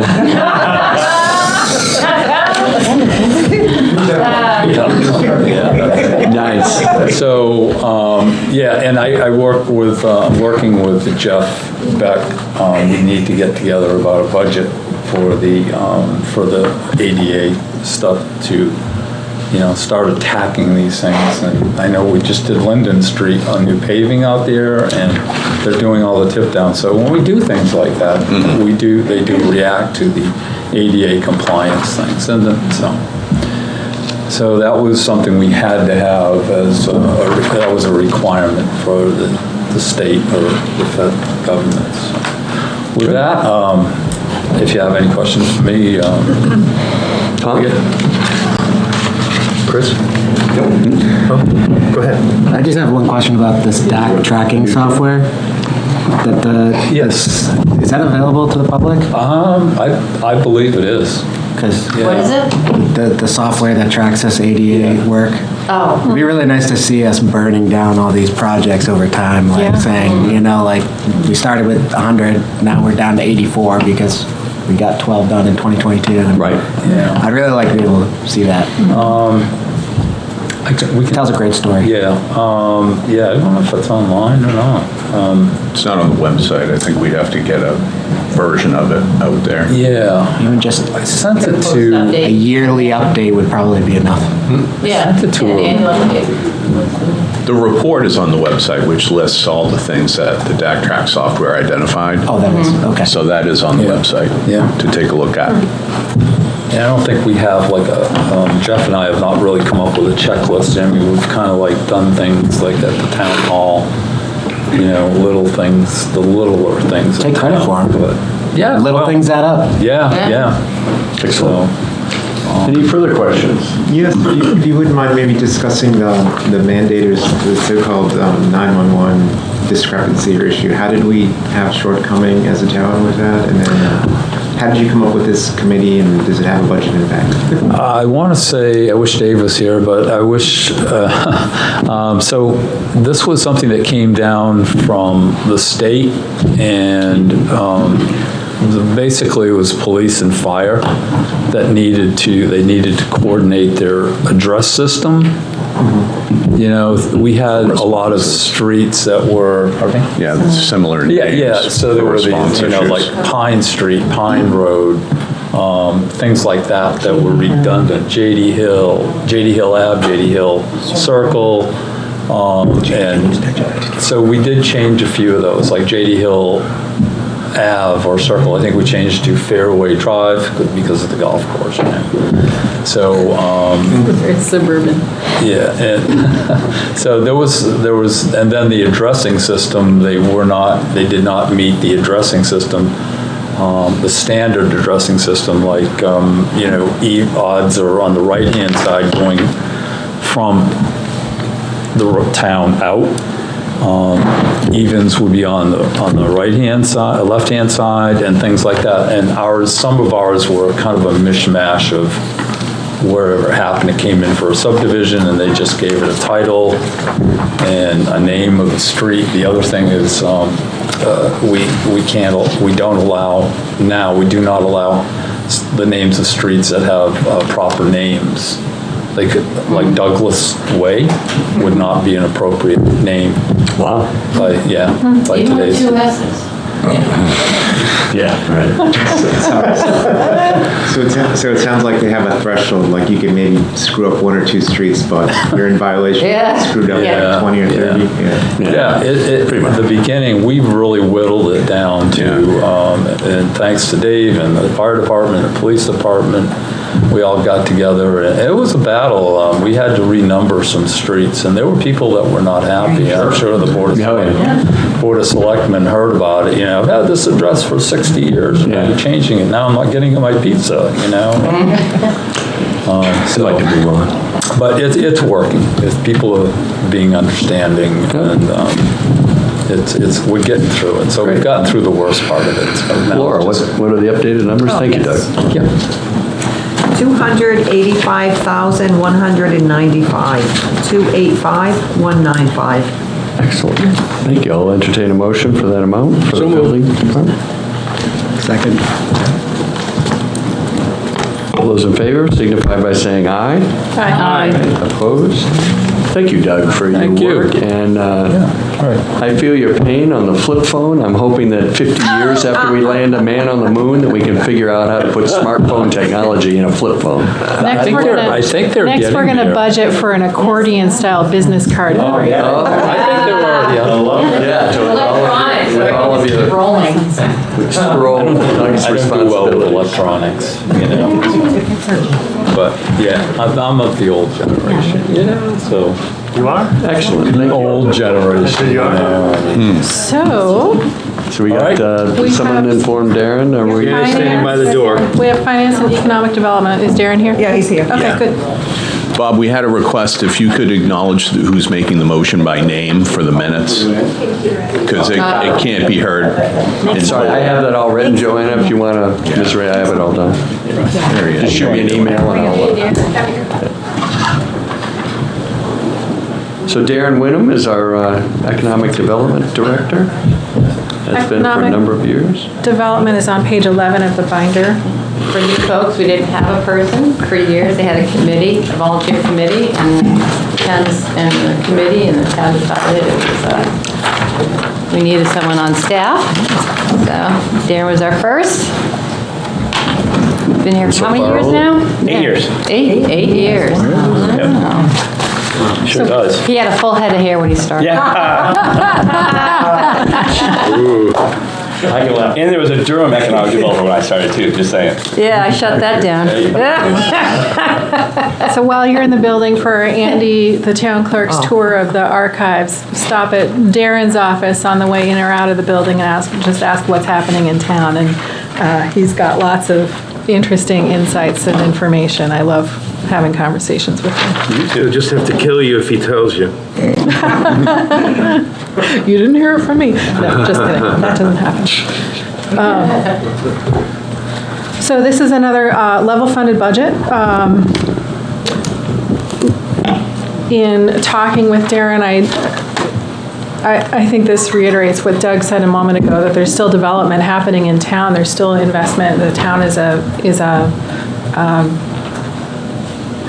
desired location for businesses and residential citizens. So there's always exciting things happening. Darren, do you have updates? The budget is level funded, so we just want to share an overview and answer any questions. Yeah, things are excellent in this town. There's no open spaces, really. I mean, there's places that we need some serious rehab. We don't have like a property maintenance code, for instance, and so we don't have a lot of power to get people not to put money in places that they should. We'd like to see, or forced to sell or something. But other than that, it's just such a desirable place to be. The schools are fantastic, great access to highways, train, etc. So everybody wants to be here. Our rents are pretty high at this point. The property maintenance thing, is that a state issue? I think it's enabling legislation that you can enact. You might probably know better than me, but I think that you can enact it, and that will give you a tool to, for instance, the repair shop on Main Street. That's one of the ones I've targeted. I'd love to see that sold. And we had a bank in there, but the ZBA unfortunately, they made the decision they made, which was not going to put a bank there. So, so that's what I'm saying when I'm talking about property maintenance, something like that. Could you articulate on the consulting services line, Darren? Sure. Is that a particular project you have going? Well, what I did with this year is I joined in 6 other communities, and we put an ad in the Patriots yearbook because we're trying to attract money up here. We don't, for example, invest in like New Hampshire business magazines because they all know, the people who read that all know our communities. So we're trying to target rich people from Massachusetts and Rhode Island and what have you to bring their companies up here, bring their workers, and we all got together because we figured a win for Somersworth is a win for Exeter. A win for Exeter is a win for Dover. And so, I shouldn't say Somersworth because they didn't throw in, but Rochester did, and Portsmouth, and Newmarket, believe it or not. And so I have that there. It could be something else. It could be next year that the town wants to sell a piece of property or is looking to sell a piece of property and somebody's budget has to pay for an appraisal, as an example. That's what we did a couple years ago. So I have that line item there for that. Do you have any target publications or efforts that would support that?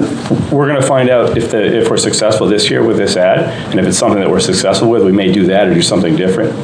Red Sox, or we're not sure. We get together every 2 weeks, a group of us, and we talk about where we can best pool our resources, whether it's financial or otherwise, to help the region.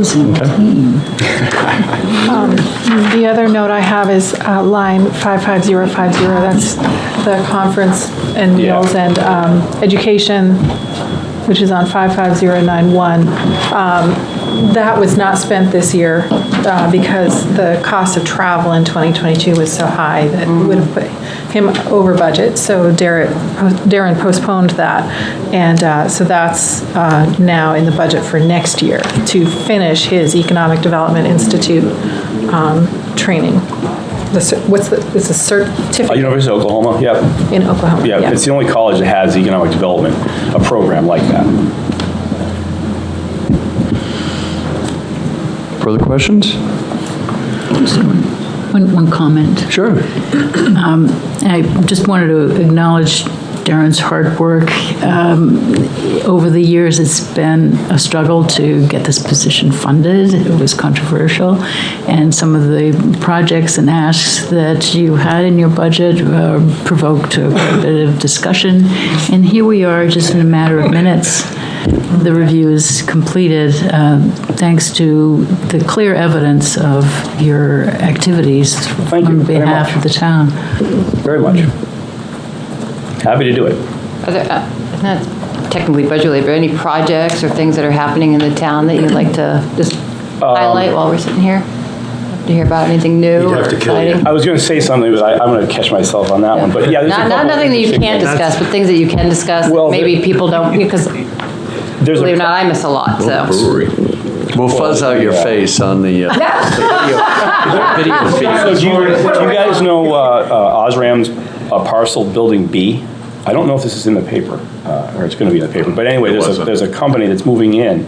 Kane bought it, and they're selling it to a company that's coming in that's going to add 45 employees right off the bat. And then in that building, then they're going to expand and build a much bigger building. They're going to add like between 50 and 60,000 feet. They want to end up like 100,000 square feet. And they're going to bring up, I think it's either Georgia or South Carolina. They have a division. They're going to bring them up as well. So that'll happen. That'll go through pretty quickly. Southern. And Glare-Ups, isn't it? Really good. Oh, and Glare-Ups too, but that's actually in the paper. What's that? That's a manufacturing, it's a distribution company out of, for shoes. out of Denmark. That's right. It was in the paper, wasn't it? It was. Yeah. Where's that going? 90,000 square feet. I know. Where's that, Darren? That's on Continental Drive. If you go down to the end of Continental, and you know what the circle is at the end, and the power company is there on the left. Yeah. If you go through their property, there's going to be a building out there. Right. And they will pay property taxes that will offset residential property? Very good point. Yes, they will. Yes, they will. Yeah, like the buildings that, the changes on Epping Road are looking good too. Yeah, that speaks to the TIF as well. When the TIF Oh, yeah. when the TIF first started, we were bringing in, I think it was 400,000 off of the TIF, and now we're bringing in close to $1.8 million annually off the TIF. So the TIF has been a huge success. For the listeners at home, what's the TIF? Tax Increment Financing District, which is out on Epping Road. Yeah, that property that Glare is on, you guys probably know it better. It was going to be a tennis club. Oh, that one. Yeah, that's right. Yep. That's better. They want to go pickleball or? So Laura, updated numbers? We're getting there. The bond gets paid off sooner than later? It could. Russ? We have to do an analysis of where we're continuing. at, probably after this taxing cycle. Okay. Yeah, you just wondered. Great. All right, we're getting the updated numbers with health insurance? 159,558, 159,558. Thanks. Motion to approve? So moved. Dr. Swan. Second. Anna. And these one-named personalities in our midst. I'm just Bob. It's World Cup timing. All those in favor of a budget of $159,558 for the Economic Development Department, please signify by saying aye. Aye. Opposed? Thank you very much. Thank you. Do I get anybody here? Getting there. All right. So, could you give us, we don't need to vote on it because it sort of falls out from the votes that we've made, but the total planning and development department number? Which would be at the bottom of page 12 for those of you keeping notes. Yeah. Total planning and development, 744,422. Thank you. 744,422. Thank you. Thank you. So, we have one department left, that being the finance department with Corey and Laura. Let's do I it. think we beat our record from last year. Yeah. We finished it really well. So, Yeah, but Which we're is- going to give, we're going to give him the what for. Yeah, because guys who leave this committee pay dearly. If you leave this committee, you pay dearly. don't be nervous. Got a list of questions. Yeah, no longer. Beers, not for you. Can't wait. So we can go forward and then have lunch among ourselves at our leisure, if that is of everybody's interest. We have 36 Jersey Mike sandwiches coming, so Oh, good. So we gotta stick around for that. Holy cow. Yeah. Excellent. We tried to count heads, and that's what we came up with, close to 36. One sandwich each. Want to call We're on out page. hungry people in town? Yeah. We'll figure out a way to get them all eaten. No, that's Exeter. So finance is on page 6 of the budget. And just for the new folks on the committee, Corey was a long-standing member of this committee and was chairman for 3 years? Something like that. I think at least, and helped me immeasurably in my beginnings of being chair. So he's was a great asset to this committee. And then the town got incredibly lucky by him making improvements to his quality of life situation, so he became the town finance director. He walks to work or rides a bike, gets buzzed up. We left his seat over. Yeah, we left Corey's seat open. Jersey or something. He gets hopped up on ollies every day on the way to work, so his low-key manner can be moderated a little bit with caffeine. So, sorry for the sidebars, kids. Okay, let's do this. Let's do this. Volunteering should be enjoyable. Another essentially level-funded department. Benefits and taxes, any changes are just due to staffing changes. The one thing I found interesting is the increase in bank fees, and that is because of implementing additional safeguards like real-time reporting versus, what did you say, it took sometimes 2 or 3 days to learn there was a fraudulent or Well, I guess the promise erroneous. is that should there be something that we need to pay attention to, we pay attention to it in hours and not days. Right. Yeah, it's really just putting some greater safeguards around the way that we do transactions in town, whether it be check or ACH, and making sure that the department is aware when something happens, or making sure that what we've put out is actually being, if we put out a check and it's made out to a person in particular, that someone else hasn't scratched out their name and put their name over it and tries to transact on it at a bank. So those types of safeguards. So that's line 55017, just to note that. I personally don't have more questions, but if others do? Anyone else? Judy? Corey, you have an interesting perspective on the whole finance department coming in from the outside as you do. Over the years, there have been questions, concerns about the Munis software, the computer systems within the finance department. Where do they stand now from your point of view coming in from the outside? You see this little bald spot on top of my head? Like that's partly from... So I guess my 5,000-foot assessment of Munis would be, as maybe Melissa had alluded to, it's a software that perhaps we just haven't had the opportunity to completely unpack. It does what we need it to do, and it's complicated, but we have people internally that know how to run it, and we just need to take the time to train others in the town on how to run it as well, to get basic things like reports out of it. It is a bear to learn, but once you've learned it, it's doing its job. We have a major upgrade that we're going to be implementing in the early part of 2023. So we came into the platform on a version that's, for lack of a better way to say it, 10 versions ago or 5 versions ago. We need to bring ourselves up, and the newer version's a bit kinder, gentler to the user, better interfaces, perhaps better reporting mechanisms or ways to get to reports. So I guess, on the whole, I'd say it seems to be just fine. We need to learn it a little better, and when we do, it should be just fine for us. Okay, thank you. Yeah, I think it was a heavy lift to get even in the door with it, and then perhaps we got there and we kind of rested on it, and this is kind of phase 2 now. Let's upgrade it and let's learn how to use it really well. I know Melissa's got a lot of opportunity with HR and its modules to use it more, so I think good things will come from it. Laura may also be worth asking the question too. She's, using it in and out every day. Go for it, Laura. Yeah, no, I agree with what you were saying. We need to learn it better and use it more efficiently. Yeah. Well, I, as with you, went through the intensive discussions that Judy alluded to, and I really appreciate you bringing that up.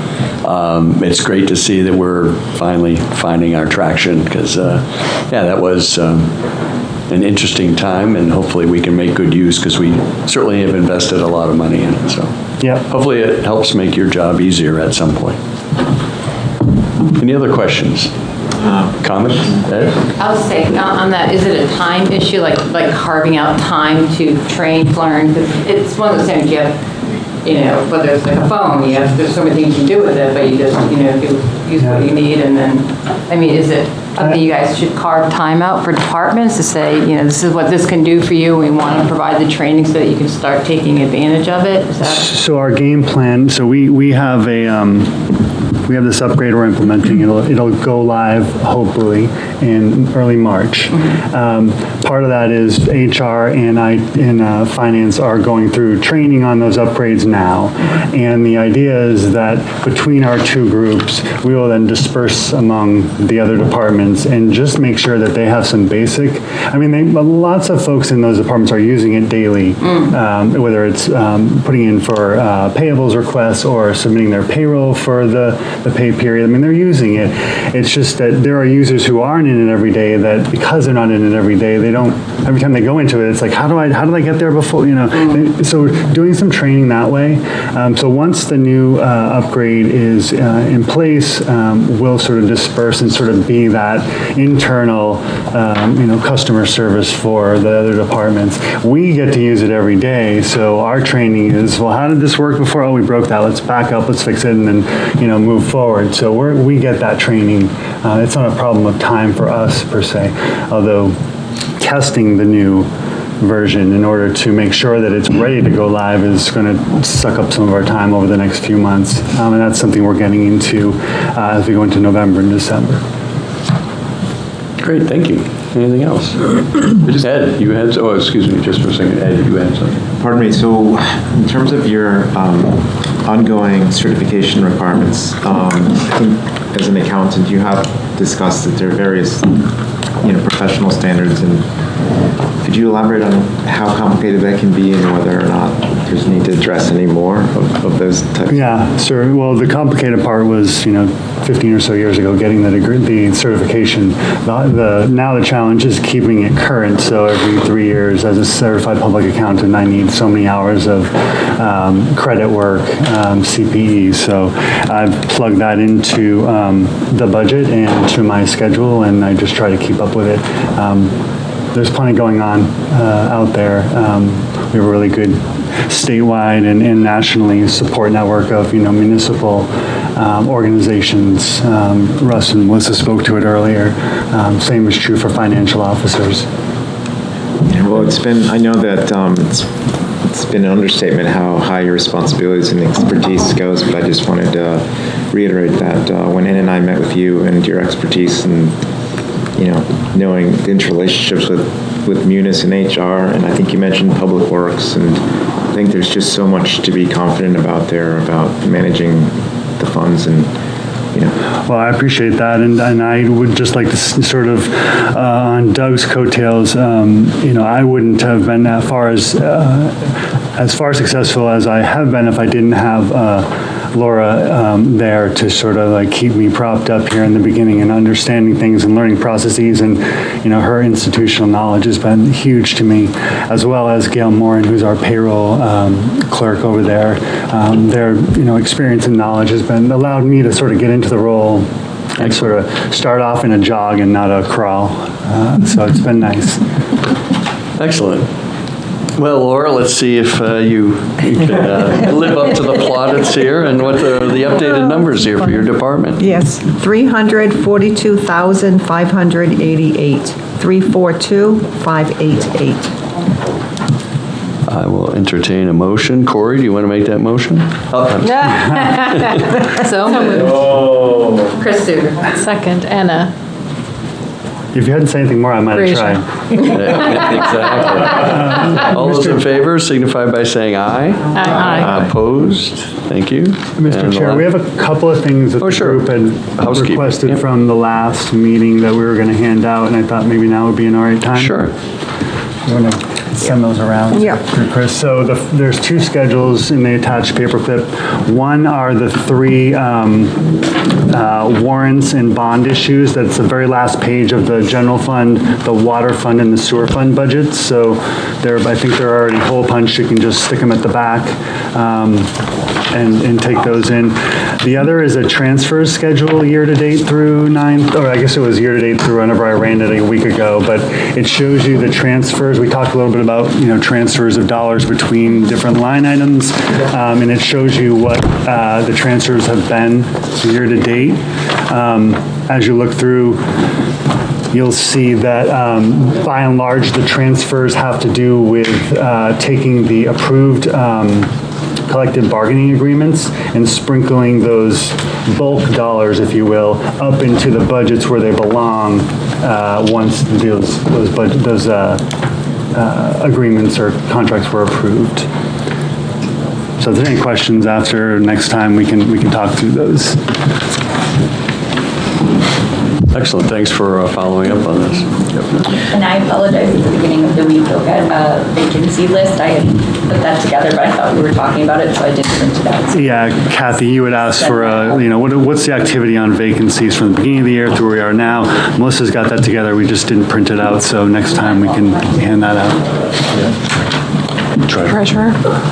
Page 6 of the binder is treasurer, right after the finance section, level funded request.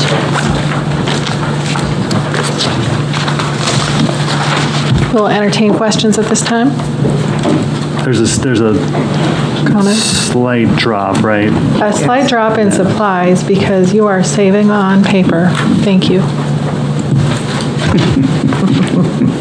Recycle, they're using the I think we just looked at the historical and said, it's never been spent, and so we just made it a simpler budget. Excellent. And let's see, no changes to that. So entertain a motion on the treasurer budget of $9,692. So move, Chris, if you want. Second. Kathy? All those in favor signify by saying aye. Aye. Opposed? Thank you. And Trustee of trust funds is on page 3 of the binder.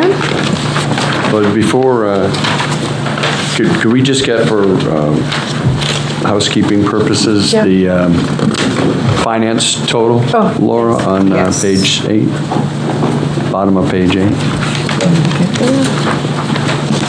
Finance total, $708,260, 708,260. Cool, thank you.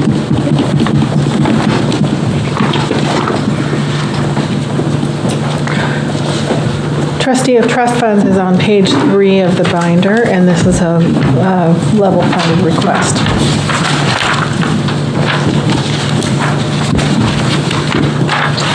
What does the trustee of trust funds do? They are custodians of capital reserve funds and Thank other you. trust funds. Question? Entertain a motion to approve $891 as a budget for trustee of the trust funds. So moved. Anna? Yes. Second, Chris Suter.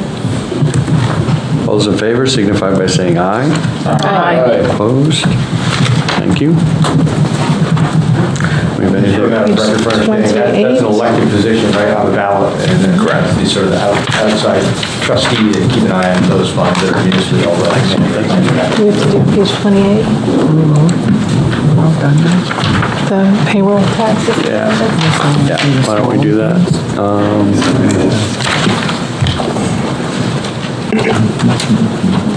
Yeah, why don't we do on, I think we actually did special events, and no, that would be under parks. We'll do cemetery under parks. I don't have that. It's on page 27, so, yeah, we'll do benefits and taxes, let's just do that. Page 28, the 4 sections under, well, yeah, I guess we should vote on each individual section. So we've already,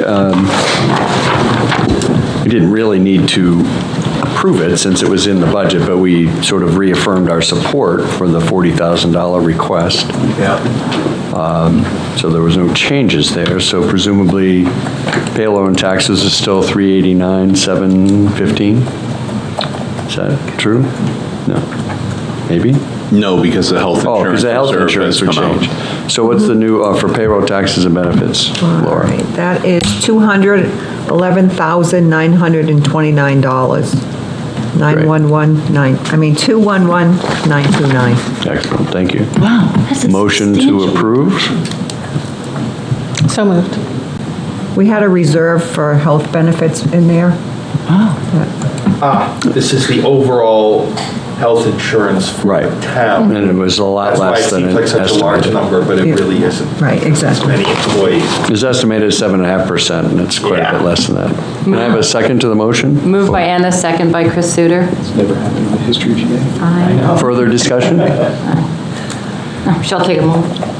All those in favor signify, approve the budget of $211,929 for payroll, taxes, and benefits. Approved by saying aye. Aye. Opposed? Thank you. Wow. Unemployment? They like a math error there somewhere, it never goes. Yeah. But that's it's a decrease from the estimate. It's not a decrease. That's all. No, it is, well, the health insurance went from a 7.5% projected estimated increase to a 1.5% reduction. Oh, lovely. So the reserve for health insurance is completely wiped out. And then we benefited a little bit on the department side by reducing down the health insurance there. So the general fund, the health insurance decrease is $237,000 less than FY22. Right. And actually, I would add too that the January, which were rated in the January pool, was up 5.2%. So we actually outpaced the pool quite a bit this year, which was a great thing to see. So what makes the difference in the rate from year to year? For you saying Claims and member experience. Claims and Experience. member experience, what does that mean? It just means the kind of claims that are made. So if they're extraordinary claims, high dollar claims, that could negatively impact your rate. And conversely, if you don't have that, it can be a real positive on your rate. It's a pool, so there is smoothing that goes on within the pool. But as I said, the pool in January, for the January rating groups of 50 and over, of which we're a member, we're at 5.2%, and we did better than the pool. So the healthier I grit my the teeth town. every year when we get our rating, trust me. It's not a pleasant experience, but it's great when it works out. Yeah. So generally speaking, the healthier the town personnel are, the lower the rate. Yes. But it only takes a few really unfortunate situations to drive up the rate. Disrupt that. Is that right? It's all Thank about you. risk. Okay, I will entertain a motion to approve the unemployment total of $2,537. That changed as well. We got the actual invoice. That new number is $2,320. I will amend my request. Second. Ton. All those in favor signify by saying aye. Aye. Opposed? How about workers' comp? Is that the same? That's a new number as well. Okay. That new number is $232,160. Thank you. Second. Anna? Kathy and Anna? All those in favor of $232,160 for the workers' comp budget signify by saying aye. Aye. Opposed? Thank you. I'm guessing the decrease there is partly reflects that we have some positions that are unfilled. Rates don't generally go down. Well, again, it's all about risk. So if we don't have a lot of claims, Maybe so. then they perceive that we're a healthy and conscientious workforce. Ours went Which we are. down our rating, or our premium went down 7.3%. Oh, okay. Again, we're a member of a pool, so we benefit from the pool. When the pool is good, we're benefiting from that. And we're also in the CAP program, which caps our overall increase to 6%.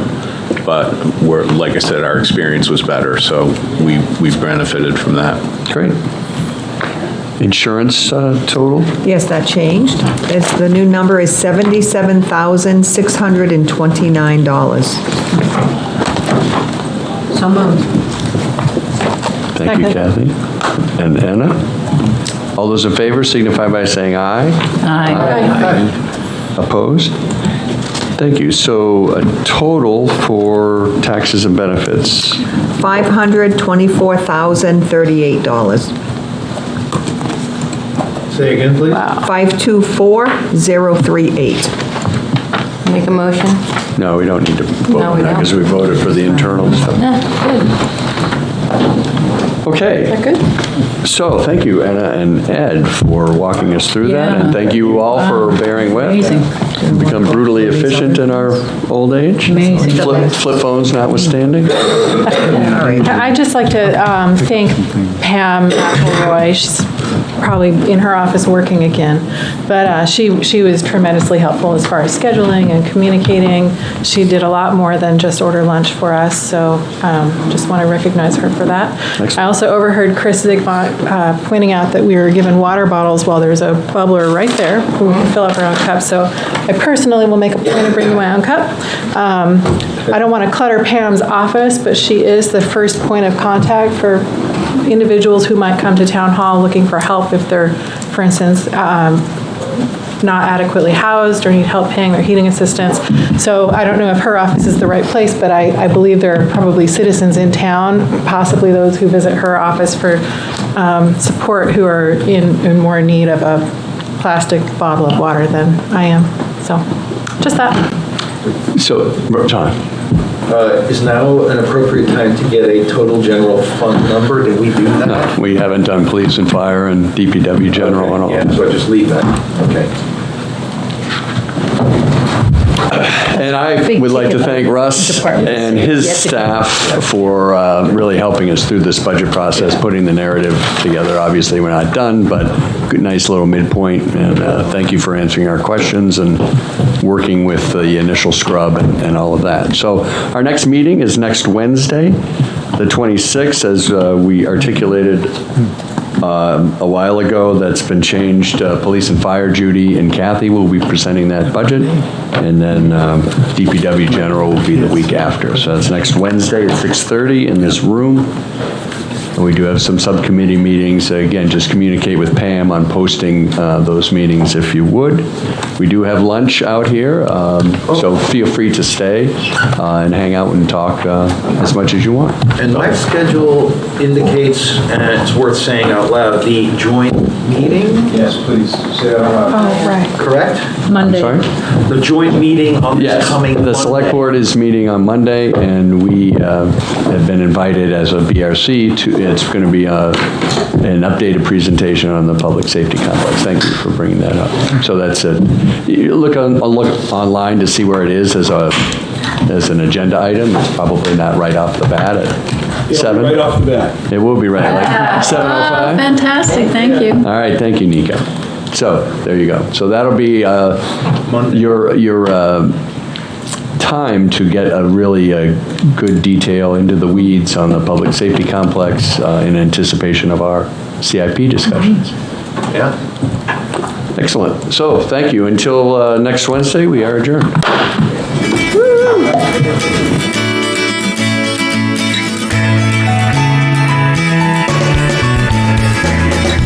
Thank you for tuning in to Exeter TV. Exeter TV is the town's public and government access channels, available on Comcast channels 98 and 22. Channel 98 is your channel. If you have an idea for a program, want to host your own talk show, or submit a film, we're here to get your content on television. On Channel 22, we bring you live and replay coverage of government meetings and other town updates. A third channel, Blue Hawk Media, is operated by SAU 16 and can be found on Channel 13, with all your school sports, events, and meetings. You can watch Exeter TV online at exeternh.tv, Apple TV, and on Roku. Find us on social media for extra content. Subscribe to our YouTube channel and hit the bell to get notified about live streams and new content. Tune in to our platforms every other Friday to watch the Exeter Biweekly Report, with recaps of recent events, updates from town departments, and messages from nonprofits in your area. If you head to our website, exeternh.tv, we invite you to sign up to our newsletter to receive monthly updates about new content, upcoming meetings, and more. We'd like to thank you for taking the time to watch Exeter TV and hope that you tune in to our other content as well.